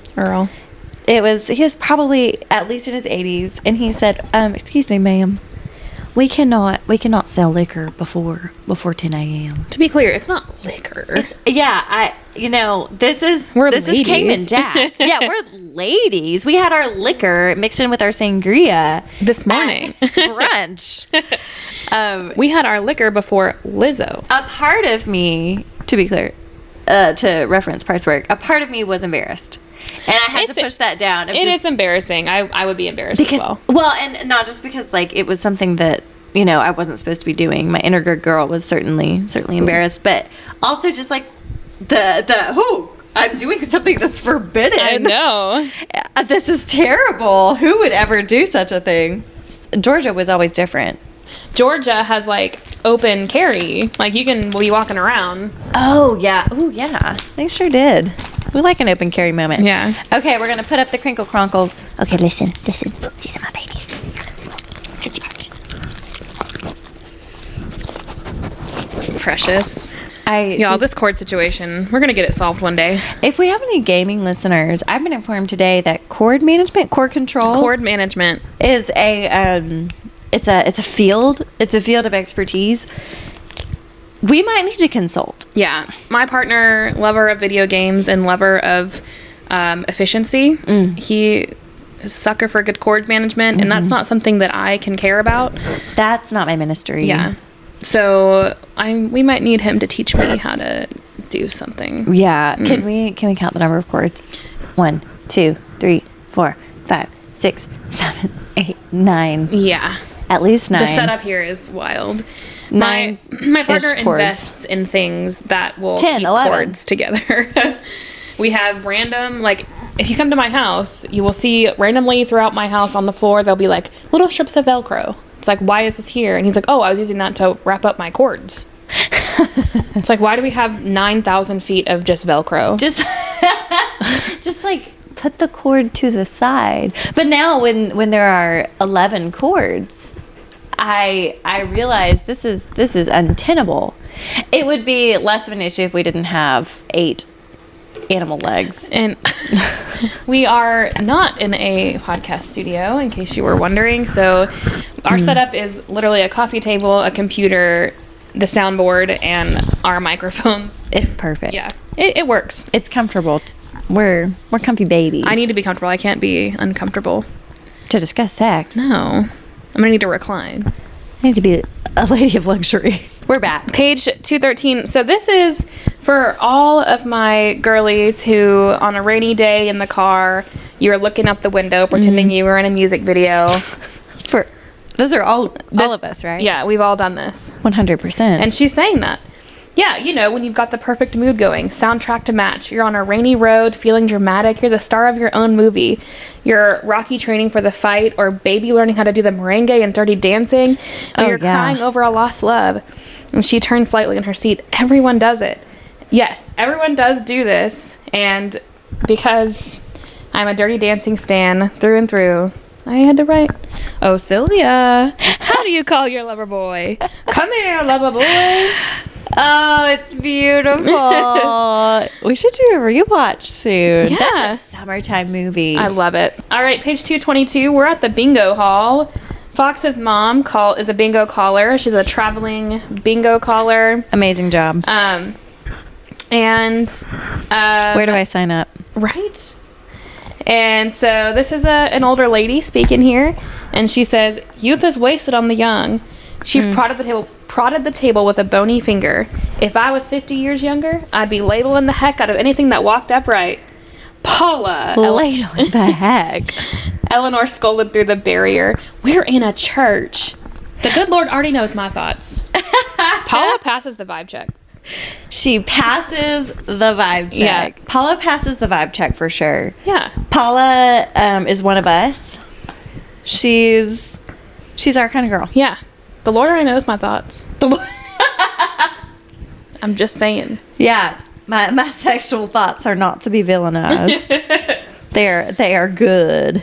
Okay, we're about to get a little spicy again. She says to Fox, "I'm not immune. I'm far from immune to you." The soft admission made his knees feel like fucking jelly. But right on the heels of that, he went hard everywhere. Each one of his muscles pulled taut, his cock turning thick in his briefs. Yes, it did. How far? Sandbags weighing down her eyelids, she let him see the answer. Her thirst for him, and in response, her name caught in his throat, his tone of surprise, relief. Slowly, Hannah moved more thoroughly into the shadow of the building, turning and leaning back against the wall, reversing their positions in a deliberate dance, taking time, tracing the planes of his face, wrecking him with her simple, perfect touch, the way she curled her fingertips into the collar of his shirt and drew him down, down, down, so they could exhale roughly against each other's mouth. "Kiss me and find out." Period. Yes, and this is in public, so this is more data for our study. Yes. They have a couple public sexy times. They sure do. Quasi-public. I mean, I feel like they only have sex in his apartment one time, and like the other times it's outside. As the good Lord intended. It's just hot. Yeah. Here's the thing. Whenever I see another couple, and I have a few times seen Tybee Island, let me tell you. I saw some other couples doing some weird shit. I don't often see other folks out fooling around. No, I'm not really looking for it either. Yeah. I think the thrill of it, I don't know. Y'all tell us. There was an episode, I think, of Armchair Expert of sex in public places. I will find that. I will share. I'm a fan of Armchair Expert and all the hilarity that they cover. But just some really great stories of people having sex in public and maybe or may not be getting caught. Oh, yikes. But yes, our data is being further confirmed. Yes, people enjoy a public moment. Mm-hmm. So they are heading back to Fox's apartment after their little makeout in the alleyway, and he has offered to go with her to Seattle to record the music for the movie that she's on. and she's asking him, "Are you sure about driving me to Seattle in the morning? I have no idea what to expect when I get to the studio. Could be a lot of waiting." And he says, "I'm sure, Hannah." He cut her a sidelong glance. "Now ask me what you really want to ask me." Her stomach flopped over at the continual proof that he knew her so well. "Okay." The pulse at the base of her neck sped up. That was definitely kind of like foreplay right back there, right? Like, you asked me if I'm a virgin, and it seems like, yeah, you were checking for a reason. A reason like sex? You're checking for a reason like sex? His long finger stretched out on the steering wheel, then gripped it seemingly tighter. "That's accurate enough. Keep talking." "Well, I guess I'm wondering what would happen after we did that. If we did that." He rolled a shoulder. "Wait for me to get hard again and then hit a different position." And then Hannah scolds him a little bit and says, "Fox?" And then he says, "Hannah, I can't answer what I don't know," he said through stiff lips. "What do you want me to say? Do I want to fuck you? Yes. Oh my God." His eyes closed briefly, those fisherman's hands flexing on the steering wheel. "I want you underneath me so bad that I can't lie in bed without already feeling you there. I never even had you, and your body haunts mine." And I just said, Hannah is a stronger woman than I am. Hannah! How can you say no to this sweet angel? How? You know, that is where, look, this is about where the frustration starts. Or no, Yeah, I mean, it's been going on. This is where the frustration starts hitting. It's ramping up, like, where I'm like, okay, come on. It's almost like unbelievable. I am in disbelief that this has gone on for this long. Like, they both want it. Yeah. What are you doing? You know. I know. That's how I feel. It's like, come on. But I get the point that, like, Hannah doesn't want to be sexually intimate without being emotionally intimate, and that's her boundary. Sure. Hurry up. You know, I just feel like if that's her boundary, we hit emotional intimacy so long ago. Mm-hmm. So very, very long ago. Yeah. Okay, they are working on a little communication here, and Fox is saying, "Sex is the only satisfaction that you can get from me." And she says, "No, it's not. I get satisfaction from holding your hand, from hearing you sing, being your friend." And he says, "Being my friend?" He scoffed. "Then it's a good thing we're not gonna fuck, because you'd just be a hookup to me afterward." And I'm quoting Taylor Swift here, because this reminds me of, "I miss screaming and fighting and kissing in the rain, and it's 2 a.m. and I'm cursing your name." Like, they have so much tension in their relationship. And this goes on. Hannah recoiled like she'd been slapped, shock and hurt punching a hole through her throat. Blindly, she reached for the passenger side door and pulled, throwing herself out of the car. Ignoring his panicked call of her name, she took the outside stairs leading to his second floor apartment, 2 at a time, accelerating when she heard his steps behind her. She reached the door, her hands shaking as she tried to locate the apartment key in her pocket. She found it, but never got the chance to slide it into the lock, because Fox was behind her, wrapping her tightly in his arms, drawing her back against his chest hard. "I didn't mean that," he said into her hair, pressing his lips into the crown of her head. "Please, Freckles, you need to know that I didn't mean that." No. The thing was, she did know. And this is what I wrote. "I don't know what this says about me, but I love the tropey thing of a man fucking up and immediately apologizing. I mean, maybe I like seeing men own up to their assholery." Yes, their general bullshittery. Yeah.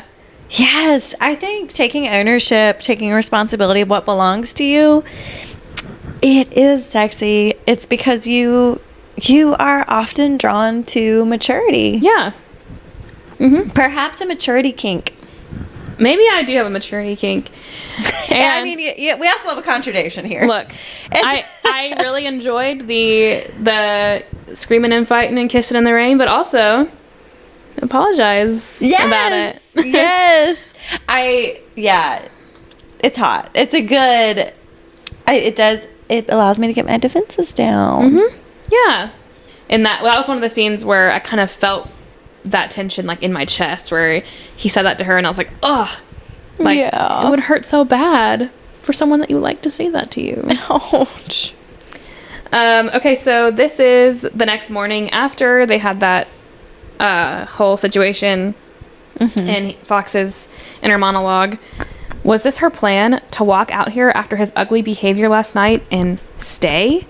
Not just in his apartment, but with him, their bond intact, unwavering, because the fact that she knew every part of him inside and out and she was still sitting there, it was having an effect. The relief and gratitude that hit him was huge. Oh. And this is, I guess I was in my feels when I wrote this. One of the things my mom told me when I got married, like when she wrote the little advice on the Jenga thing, she just wrote stay. Don't walk out. My God. Don't leave. Stay. And we can unpack that later, but it's just romantic to me. Yes, and we can unpack that later. Yeah, that's really powerful. From some folks' relationship input and advice, I'm like, okay, do I want what you have to say? But folks who've been through things, it's like, oh no, I'm listening. Mm-hmm. Like some of our best advice comes from like, no, we've walked that. Like we know. It's like we know what not to do, and we know what works because we've lived some life and stay. Yeah, all you had to do was stay. Mm-hmm. Taylor Swift also knew it so well. I'm sorry, you guys. Was it Red? That's 1989. So sorry. It's okay. I'm learning. Yeah. Y'all tell me if that gets annoying. I will stop. Never gets annoying. Actually, y'all, please don't send it directly to me. I would have to give you my personal email address for that. Never mind. So this is later on down that same page. Hannah is kind of walking around like she lives there, and she's being a little sexy with the maple syrup on her pancakes, and as one does, as you do. And Fox says, "I see what you're doing, Hannah." She glanced up, startled. The picture of innocence. What do you mean? The dress, calling me babe, the finger sucking. You're trying to seduce me into thinking this kind of morning could be normal for me. Is it working?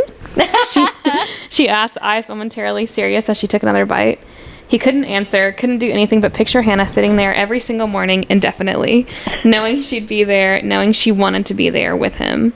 Might be, yeah, he admitted hoarsely. And I said, we have womanly wiles for a reason. Our womanly wiles. Sometimes you gotta use them. You know, it doesn't take much. No. I have learned, in my experience, it's just a little sprinkling of a womanly wile that really gets me what I want, is what I'm saying. It doesn't take as much as we think it does. Yeah, it doesn't. A little maple syrup. A little dress. A little babe. Doesn't take much. It really doesn't. I'd like to put out there, I do love that Tessa expresses characters' emotions by the changes in their voices. Yes. So husky breath. Painting a little picture there for us. Page 254, I just highlighted this. The man was fully overboard because he's basically falling in love with Hannah. But I wanted to point out that we're on page 254, folks, and we're in major slow burn territory. There have been no orgasms, no sex, just some kissing. 254. So, yeah, use that to base your decisions off of whether or not to read this book. I know that there's some folks who that is how they enjoy their sexuality the very most. Yeah. Is a whole lot of emotional intimacy before any sexual intimacy, and we respect it. We're just also saying that is not everyone. And sometimes when we're looking for smut, we're looking for, come on, let's go. Let's go. Hurry up. Yeah. And I'm not saying I don't recommend this book, because I do recommend it. I like the book. Totally. But if you're impatient, yeah, you're going to be really irritated. Yeah. Just, this is informed consent. Yes. Okay, so they're in Seattle, and there's a man that's kind of flirting with Hannah a little bit. Mm-hmm. And we're going to do a callback to my earlier conversation on jealousy, because apparently I highlighted this section. Yeah. Maybe I just have a jealousy kink. Who can know it? We can make almost anything a kink. So Fox says, musicians are bad news. Everyone knows that. Now he's going to leave you alone. You're welcome. Hannah nodded, pretending to take him seriously. I see. A few seconds of silence passed. Thanks for the consideration, but no thanks. I don't need you running interference. If one of them is interested, I'll deal with it myself. Deal with it how? by deciding yes or no. I'm capable of doing that on my own. Ooh. Fox studied her as if through a microscope. Why are you doing this to me? Hannah exhaled a laugh. Doing what? Calling your bluff? His jaw looked ready to shatter, his eyes revealing a hint of misery. If you're jealous, Fox, just say you're jealous. Do something about it. Conflicting emotions waged war on his face, caution, frustration, and then he visibly gave up the battle, standing in front of her with naked honesty. I'm jealous as fuck. He seemed to be having a hard time getting his breath into his lungs. You're my Hannah, you know? You can't see me, but I fully put my head down. I just wrote swoon. Swoon. Yeah. Yeah. Yeah. I do love that she's kind of pressing him on it. She's like, say it. Say that you're jealous. If you're jealous. Just say it. Be honest about it. And you know what? He is honest about it. He's jealous as fuck. Jealous as fuck. Well, you know what, honey? Do something about that. All right, chapter 20, page 270. This is our first full-on sex scene. It's a car situation. A car situation. In public. Is that what we call it? It's a car situation. It's a car situation. The situation occurs in a vehicle. But I highlighted this because this is hot. If you want to say no, we'll stop. I've gotten pretty fucking good at waiting for you. His open mouth dipped to her throat, exhaling heat into the hollow. Waiting for you is the best I've ever had. And I just said, consent is so sexy. Like, that's all it takes. Yeah. It doesn't have to be weird. It can be sexy. It can be like, hey, because what he's saying is like, he's saying that like, it brings me satisfaction to know that you feel comfortable and like yourself with me. And he's saying like, I'm enjoying like the waiting and I'm enjoying this. Yes. Yeah. Whatever we're doing, I like it. Aw. Yeah. Yeah. I love you just the way you are is basically what he's saying. Yeah. That's all we really want. I know. Accept me. All right. Say it with me, folks. How do we like our men? Let go. No. He looked her square in the eye and ripped off her panties in one twist. I haven't even started, Hannah. His knees landed on the soft earth in front of her, rain dripping off the ends of his dark blonde hair, moisture trickling down his cheeks. How do we like our men? On their knees. I knew the right answer. Yay! I got it on the second try. Look at me. Oh, I left 3 blanks on their knees. This is a game of Hangman. Page 273. A glimmer of familiar cockiness in his eyes made her heart spin crazily.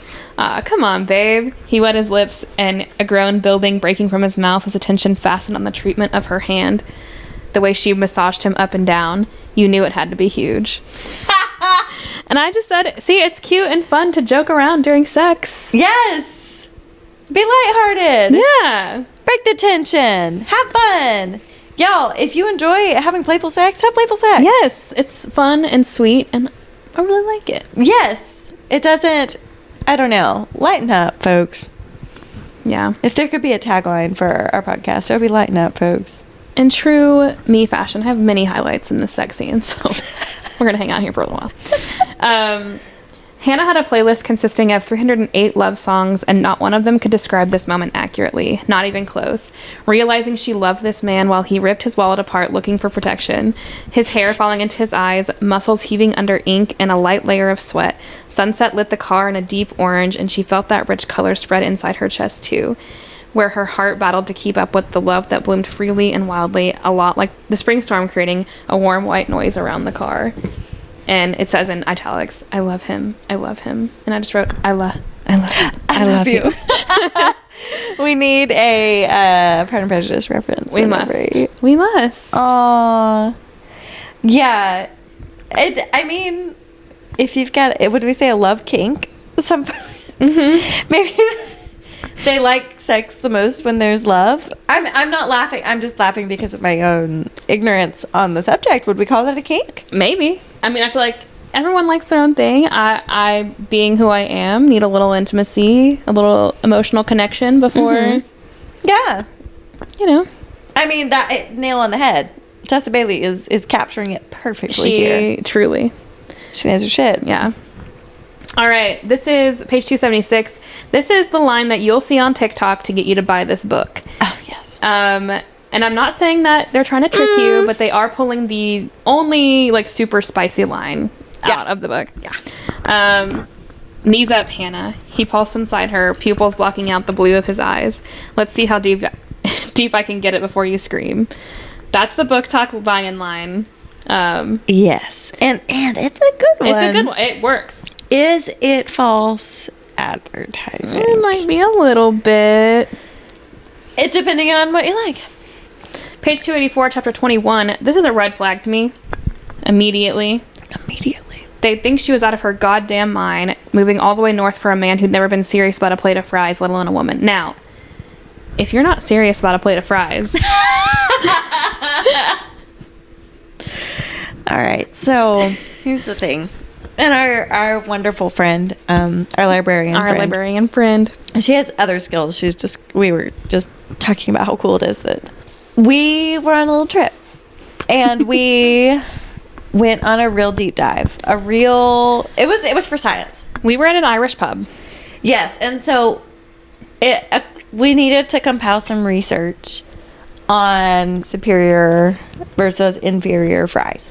We needed to rank them, and luckily, in this pub, German. I think there was Was it German?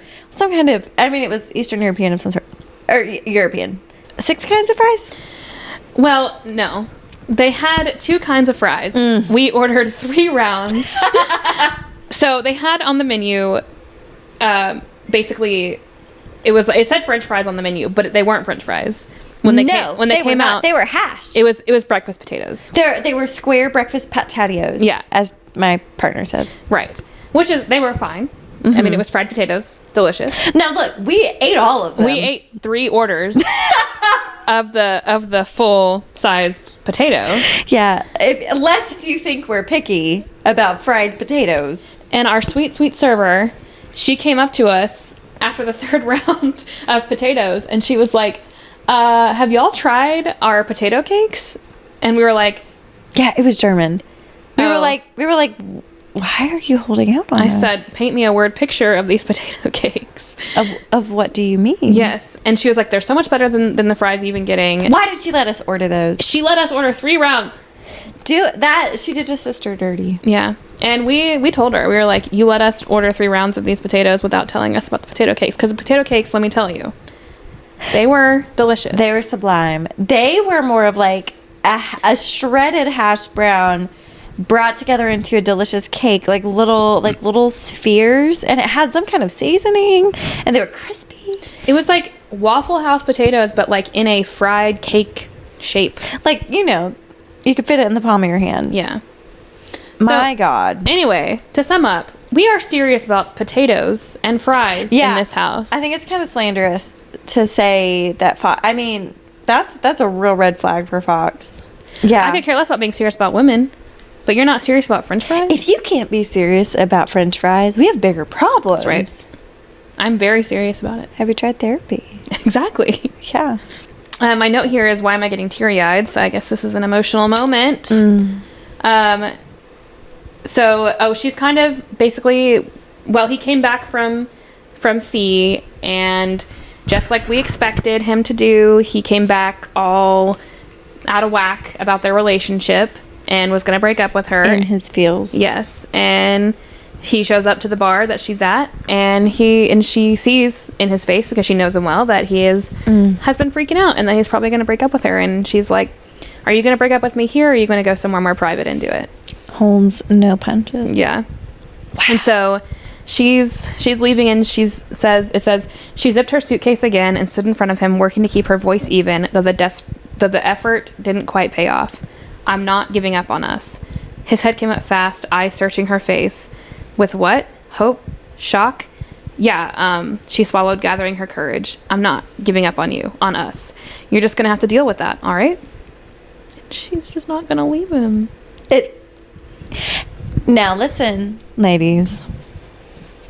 We're not saying to be blindly faithful to assholes. No. I am the first to we don't break up twice. We don't break up twice, Lizzo. Do not be blindly faithful to an asshole. And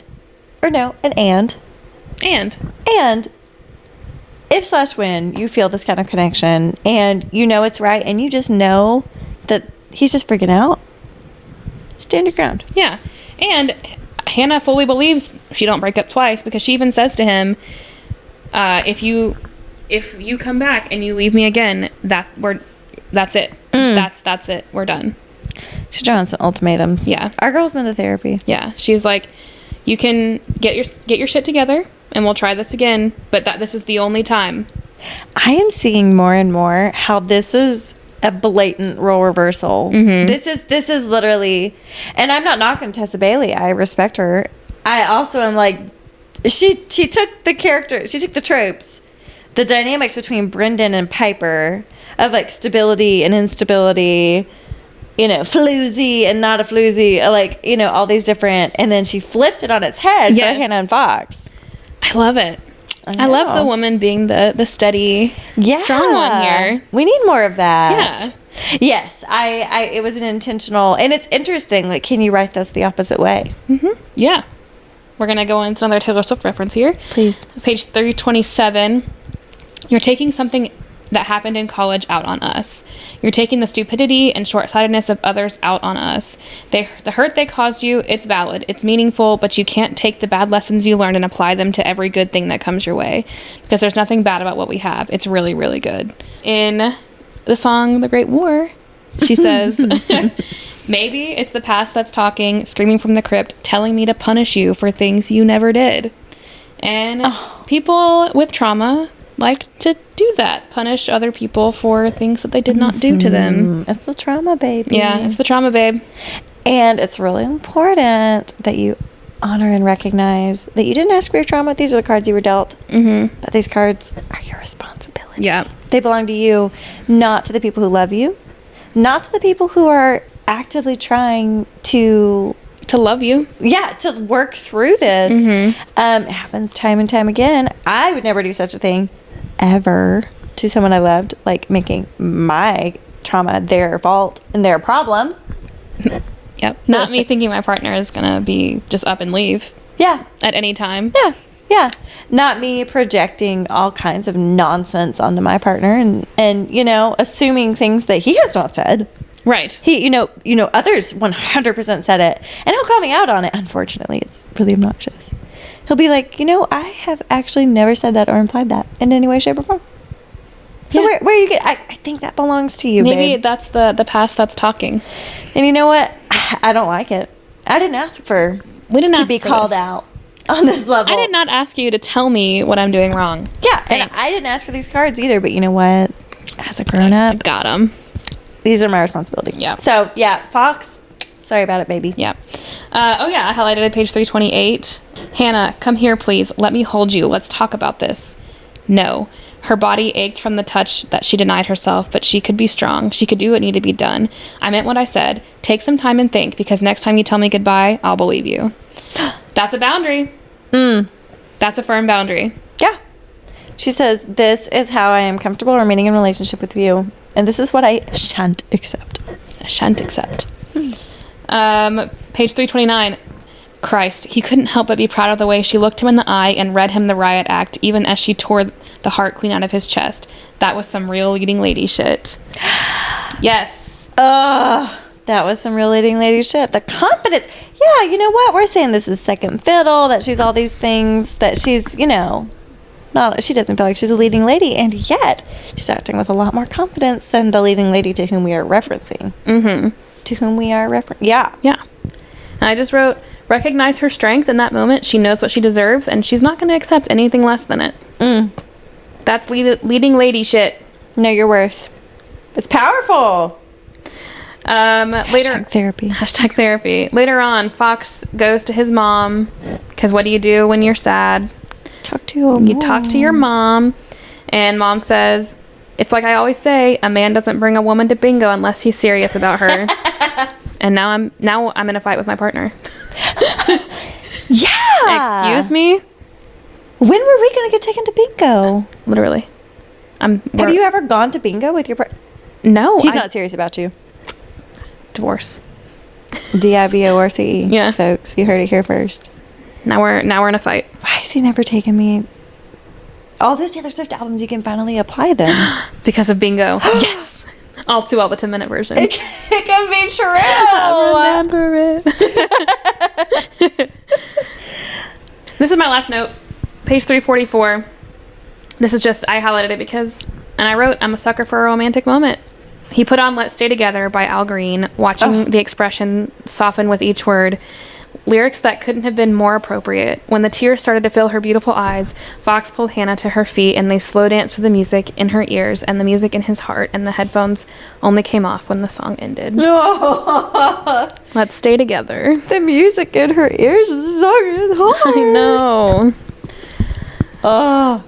That's the end of my notes, and I think A wants to play us a little something special here. I would love to. I don't have a particular clip, but I just wanted to share.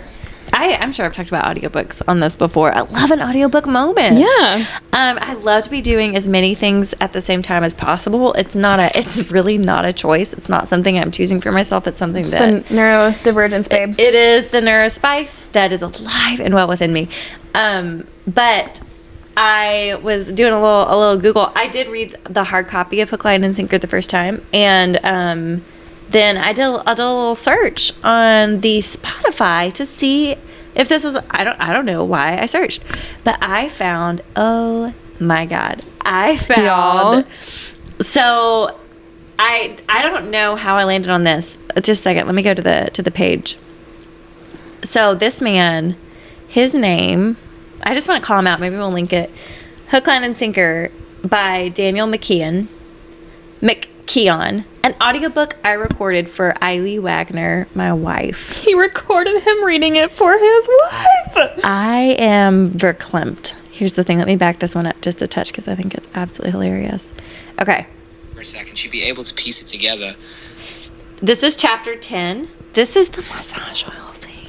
Massage oil. Yeah, he titled this episode Chapter 10, Baby. Fox, this is what I do, Hannah. Let me do it. His tongue journeyed up the side of her neck with such blatant animal sexuality, her eyes crossed. It can just be a secret between friends in the dark. Friends. That word got through to her. And then, this is what I do. A brag, but not. Because there was an edge just under the surface of his tone that didn't belong in a scenario like this. All day long, there had been a nettle under her skin regarding his behavior that morning, and now... I'm going to pause real quick because I know. Okay, so this is an Aussie baby. Here's the thing. I thought this man is bold. My mouth is fully open. It's so hot. This man is so fucking smart. Yes. Because he knows if my wife's going to be reading this, I'm going to be reading it to her. Hell yeah. Hell yeah. If your girl was like that, you sure as hell can. Absolutely. But here, so I was like, this man is badass. Like this takes some security in your masculinity to read some of this aloud into the public. But let me see if I can find it. I don't think that's a good idea. It's a great idea if you need to come. She took a step forward and he caught her wrist, pulling her closer until they were about to collide. Then he moved at the last second and let her come up softly against the door, facing away from him. His fingers sunk into Hannah's hair, angling her head to the left, his breath fanning her neck, her vision doubling when he settled his hands on her waist and squeezed, his palms scraping slowly to the center of her belly, waking up a bunch of Jane Doe hormones never before encountered and therefore never named. God damn, Hannah, you were such a sexy little thing. That was the longest... That was one sentence, sorry, that last bit. I'm going to take that line again. That was so long, though. And I did it in one take. Anyway, I think I'm just joking because the sexuality is making me uncomfortable. Precious God angel. damn, Hannah, you are such a sexy little thing. I think I'm just joking because the sexuality makes me... I'm butchering it. I am fully blushing. That is... Whew. Okay, yeah. I mean, everyone drop what you're doing and listen to him read this book. I mean, we've read some pretty explicit stuff, but never anything like that. Out loud on the podcast. Yeah. Oh, yeah. You're welcome, y'all. You're so welcome. That was for free. We didn't have to read it. Yeah, we leave some things to the imagination, and some of that is because we would blush. But you know what? Daniel McKeon also felt a little blushy. I mean, he's like, my wife is a He's reading this stuff. he was like, I think I'm joking because I'm a little uncomfortable. A little uncomfortable. It was just so Amazing. pure, so good. And I do think that it enriches the subject. It also makes me think of Dipsy. I think I've talked about Dipsy before. Yes. It's an audio erotica app, and it's these beautiful stories. It's like it's written by women for women. It's really good. It's audio sexiness. Beautiful. And do with that information what you will. It's And just Dipsy, if you're listening. Yeah, Dipsy, we would Sponsor us. absolutely love to do some joint work there, some sponsorships, because that is a beautiful way to get some great content. I do feel like it's kind of the service that we are doing with this podcast of like, let us review these books for you to determine whether or not this is going to meet your needs, Yes. so to speak. Dipsy also kind of weeds through. There's a lot of stuff out there that I'm not into. Dipsy kind of does a lot of great categorization, and let's make it easy for you to find what you're into as a lady. Shout out Dipsy. Yeah, that's what I've got to say about that. All right, let's jump into our Tell me everything. our sweet, precious librarian Oh, friend. you haven't seen it yet? No. Okay, read it. So I just opened our shared app, and I just noticed that our sweet librarian friend It's very matter of fact. added another topic for us to break down. Yeah. Thank you. Horses. Are there horses mentioned, and what are their names? And we will be letting you know if there are horses in the Thank books. you for catching that. That's very B. You helped us understand that we were missing that. That was something our listeners needed to be. It's actually because she cares for our listeners. She really does. Yeah. She knows that our horse girlies are 100% listening. Oh yeah. They need to know. That's amazing. B, there are no horses in this book, I'm so sorry. Unfortunately. There are crabs, but not the mm-hmm. but there are a bunch of romances set on ranches and farms. We can find you a horse. Western kink. Yeah, a little horsey moment. We'll try to find you one. Sweet. All right, our hero. So we have split this into 2 different ratings. So like rating him on our sexual compatibility with him and Streets and Sheets, babies. Streets and Sheets. So how do you feel about Fox in the Streets? Fox in the Streets. He is on a healing journey. He's on a healing journey. He's pretty resistant to going to therapy. He says that he is a kingfisher, king crab. The toxamaxillinium is Captain. there and internalized toxicity, For sure. He He does go to bingo. It's like a 4.5 for me. He's wounded. We're like, oh, he's the worst, but he's the top of the charts for me. 4.5, 5. Brendan's a 5. Look, I feel like It's no. You're right. she's Okay. laughing at me. Yeah, I give you a free pass to desperately mock someone I'm deeply into ASAP. Okay, please do. I love a like, hey, he's deeply flawed, and that is exactly why I'm into him. I love him for who he is. Just as he is. Okay, 4.5 out of 5. Hero. How are you rating. feeling about that? Okay, in the streets or in the sheets? In the streets. In the streets. Here's my problem with him. This is a problem that I learned early on, is that a lot of other women are also into him. Yeah. I would trust Fox. If I were in Hannah's shoes, it would be very clear that Fox had eyes for me alone. I don't trust those other bitches. All right. I want them out. So, but that's not his fault. I mean, he can't help that he's beautiful. She can't be with him because he's too hot. Dude. You know what? I draw the line. If you're too attractive, I can't be with you. No, it just makes things complicated. But I will say, okay. I'm going to give him, feels 3.5. Okay. I feel good with 3.5 because I am drawn. I need to be the wacky, zany, goofy little baby, Yeah. little critter. Okay. And so I want to be the Piper who is able to just be you know, my little air sign floating around doing my thing, and I need for him to be really stable. And so I know that I would not jive well with this kind of insecure flakiness from, not flaky, he's going through an evolution. Yeah. Not the vibe. In Now- the streets. In the streets. Now in the sheets. In the sheets, just fuck me already. Yeah. I think. I mean, when he does, what? Okay, do we rate him on the fact that for an entire fucking book he doesn't, or do we rate him? That's him. He's making a bed.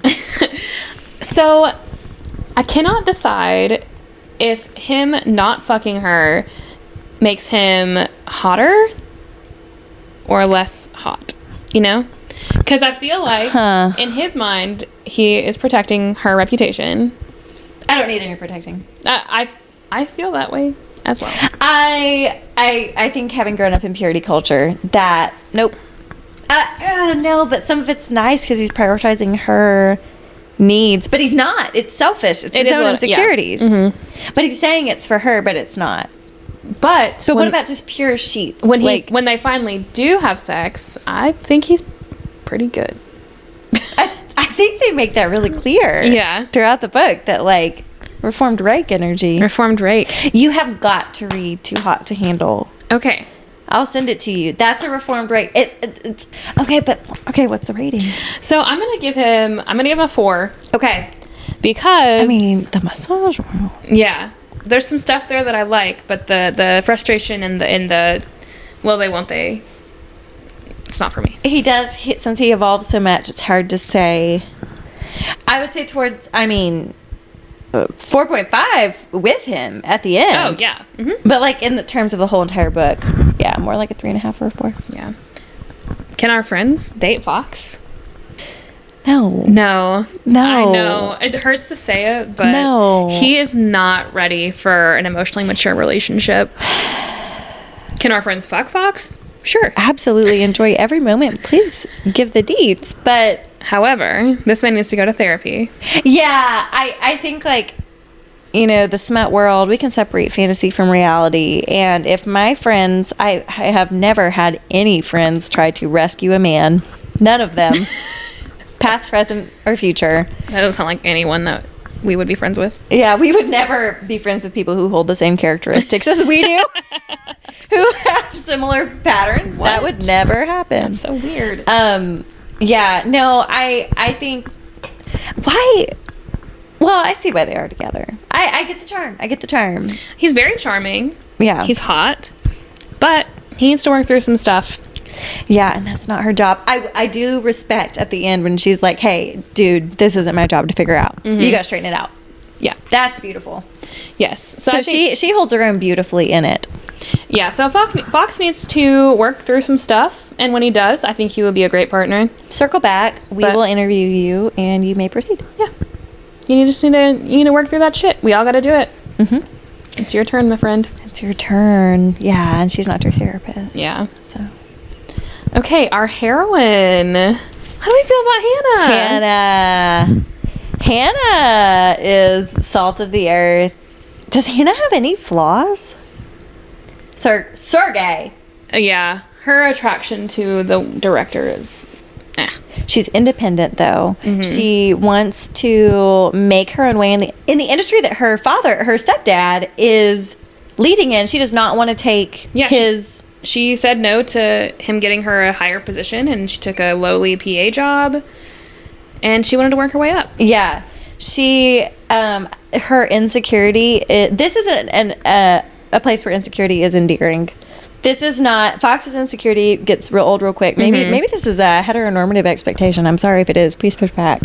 But it's like she's insecure and it's endearing. It's like insecure in these different ways where it's like, you don't know you're beautiful. You don't know you're amazing. Yeah, I see that. And that's a common trope in romantic comedies. Like you don't know you're beautiful even though Take off the glasses. Yeah, even though men are falling all over you, how could you possibly know? Oh, yeah, that's true. That's true. Okay. Yeah. Hey, I have my own internalized heteronormative Oh yeah. biases that I'm... Yeah, we don't have to have this pure, naive virginal heroine. No, and Hannah's not really. I mean, Yeah. and I think she does a good job of standing up for herself, and I think she knows her value, which is not something that you often get in a heroine. Yeah. It's very common that the hero has to explain how amazing she is, which we love those scenes. It's romantic, but Hannah doesn't need that because she knows what she wants. The tables are turned. And she's gonna either get what she wants, or Fox is gonna be a little bitch. And yeah, Who can say? Okay, well, yeah, I would give her maybe a 4.75 or Sure, 5. yeah. She's a solid. She's a solid I character. respect her very much. She has been to therapy. She's worked through her shit, and yeah, I think I like her a lot. She's a good main character. I find that we're frequently being like, oh yeah, the heroine is not the problem. Yeah, she's not the problem. We're team girly. We're Yeah. like, oh, you're doing great. You're doing great. We will review some books that have a so-called innocent, naive woman, and we'll get into a little more debate about that. We can hold these things loosely, and we can discuss their merits and not so great parts. Yeah. Okay, the story. Was there a story? Did we like the story? What's going on there? There definitely was a story here. Yeah, 100%. There's There's a full plot. There is a full plot. This is a character-driven, plot-heavy story, but it is more about the character dynamics than it is about the plot necessarily. I liked the story. I loved it. I think It's with the grandmother. Sorry. I'm a good big fan of character-driven stories, and the conflict here is not situational. It is truly the development of their relationship, which I really enjoyed. I think that's fun and different than a lot of times the conflict is a miscommunication or Yeah. But this is really just the conflict is learning how to be in a relationship together. Yes, which is beautiful. Yeah, that's true. It is the relational dynamics between them, which we enjoy. Yeah. We're into it. So there's a story here. So if you like your smut with a solid story to back it up, this might be the book for you. The tropes. What are the tropes here? I jotted down some of the lists. Oh, good. There is a love triangle with Sergei. Yeah. It's brief. It's very brief. And the competition is not stiff. It's interesting, but there is a love triangle situation there, which is fun. Yeah. It's not throughout the whole thing, but it's cute. Yeah, I think love triangles can be... I get really irritated with angsty things like that. Yeah. In smut. And yet she loves Twilight. That's beside the point. Let me tell you how angry I used to get about people who truly were Team Jacob. It's the wrong answer. I felt the anger deep in my bones. Yeah. You really disagreed. I hated it. Reflecting. I was like, he's disgusting. He's not real.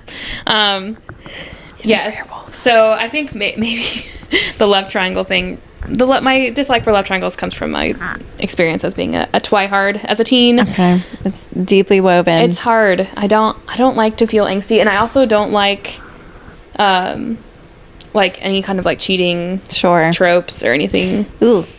And even if it's the person she's with is an asshole, it's I want them to be fully broken up before anything happens. It's just icky. I don't know that I've read a cheating trope one. We'll have to dig into it. I haven't read many, but the one I read was like that, where her boyfriend was an asshole and she was falling in love with this other guy, and I was like, you need to end the other relationship. You're not happy.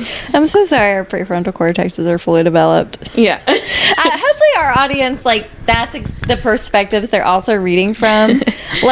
Currently our audience age is 100% 28 to 34. Yeah. So we all have fully good. developed prefrontal cortexes. Very However, if Gen Z, if you're ever rolling up in here and with your still developing brains, We love y'all. Yeah. We truly do. And we respect y'all. We're not talking down to you. And we want you to argue with us about this. Yeah, push back. We value your viewpoints. If you have a sad boy that you want to tell us about, I would love to hear it. Please. Let me live through you. I am like by vocation non-judgmental. I'm not saying I'm going to judge you. Because I'm not. But everything is said with love. Everything is said with love. We will maybe explore how are you taking care of yourself if you're with a sad boy. Yeah. There is kind of a little best friend of sister, best friend of, you see the best friend of sibling trope going on here? Yeah, siblings best friend, brother's best friend. Siblings best friend. Yeah. Yeah. And it's like stay away from her. Forbidden love. We love. Forbidden love. It just heightens the tension. What other tropes did you catch? There's forced proximity here. For sure. Things in apartment. Friends to lovers. Yes. What else is there? I've got Who did this to you briefly at the very beginning? All right, last one. The smut in this book. How many chili peppers out of 5 do we give this Tessa Bailey masterpiece? It is a masterpiece. I've got to say, I mean, the smut, when there was some, but I get that this is like a holistic rating. Mm-hmm. The quality of smut. Yes. I still feel like the quality is not as good as It Happened One Summer. Are we going to review one that has low quality smut? Yeah. At some point, maybe. Have you read one that has had low quality smut? I feel like I have, but because I won't be able to tell you what it is because I probably just didn't read it all the way through. They're just more forgettable. Yeah. So 2.5 came straight away to mind. Yeah, I was thinking in the 2 to 3 range because look, the smut is good. Oh, it's beautiful when it's there, but you don't get a lot of payout here. For Brendan and Piper, for comparison, it's a slow burn. But your return on investment, you get 4 solid scenes that are like pretty close together. Yeah. For this book, there are 2 sex scenes, and one of them is not. One of them's a breakup, like they're breaking up. Yes. And so it's not as hot. So there's a lot of like heavy petting. There's like kissing, and then there's like that one masturbation scene with the massage oil at the beginning, but she doesn't even have an orgasm in that scene. Yeah. It's I don't know. I'm curious. This is one that I would be interested to hear other folks, the listeners, rating on what they think is like. Would they rate it higher? I'm interested. Like I feel like this book would be good for someone who has never read smut before. Oh, good point. You know, if you're just getting into the smut world. This is a pretty chill. Yeah, it's not closed door, but it's descriptive, but there's not a lot going on there. Yeah, there's not a lot of the descriptiveness. Yes, we like a little bit more in our smut. We needed some more It Happened One Summer energy. We require more return on our investment.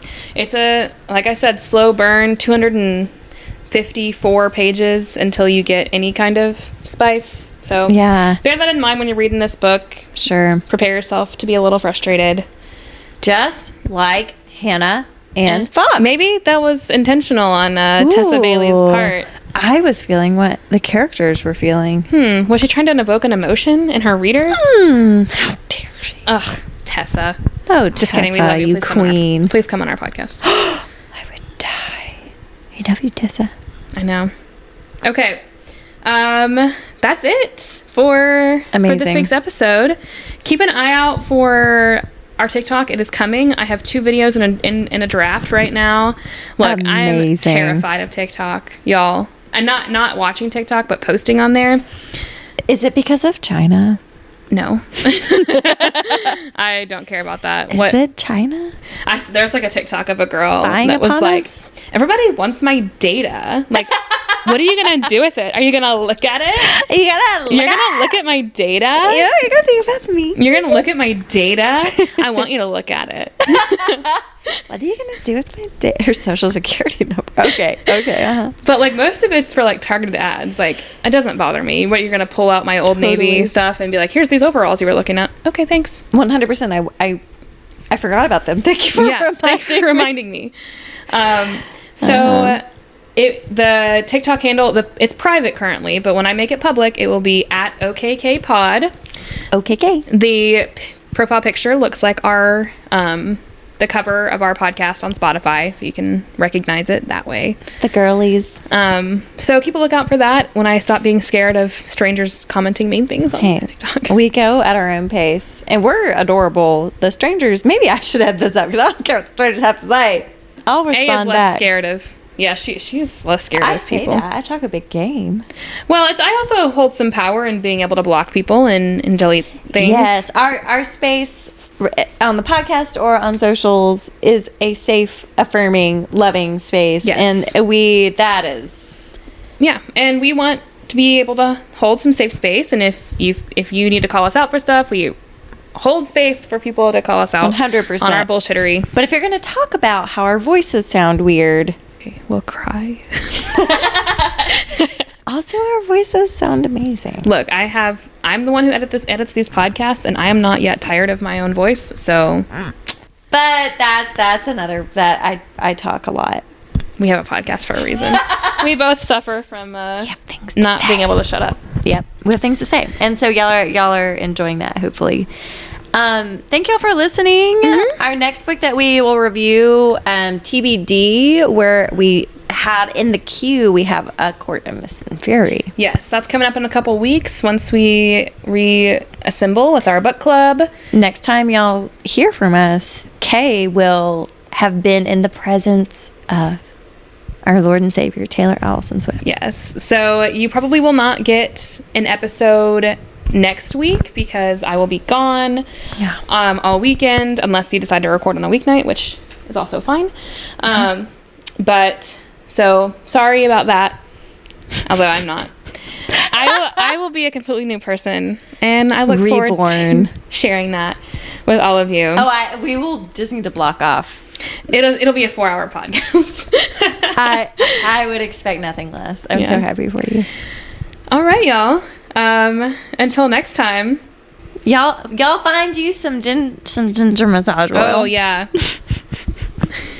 Until next time. Send me a link for that ginger massage oil. Our Kiki Kindles at ourkikikindlespod@gmail.com. See ya. Bye.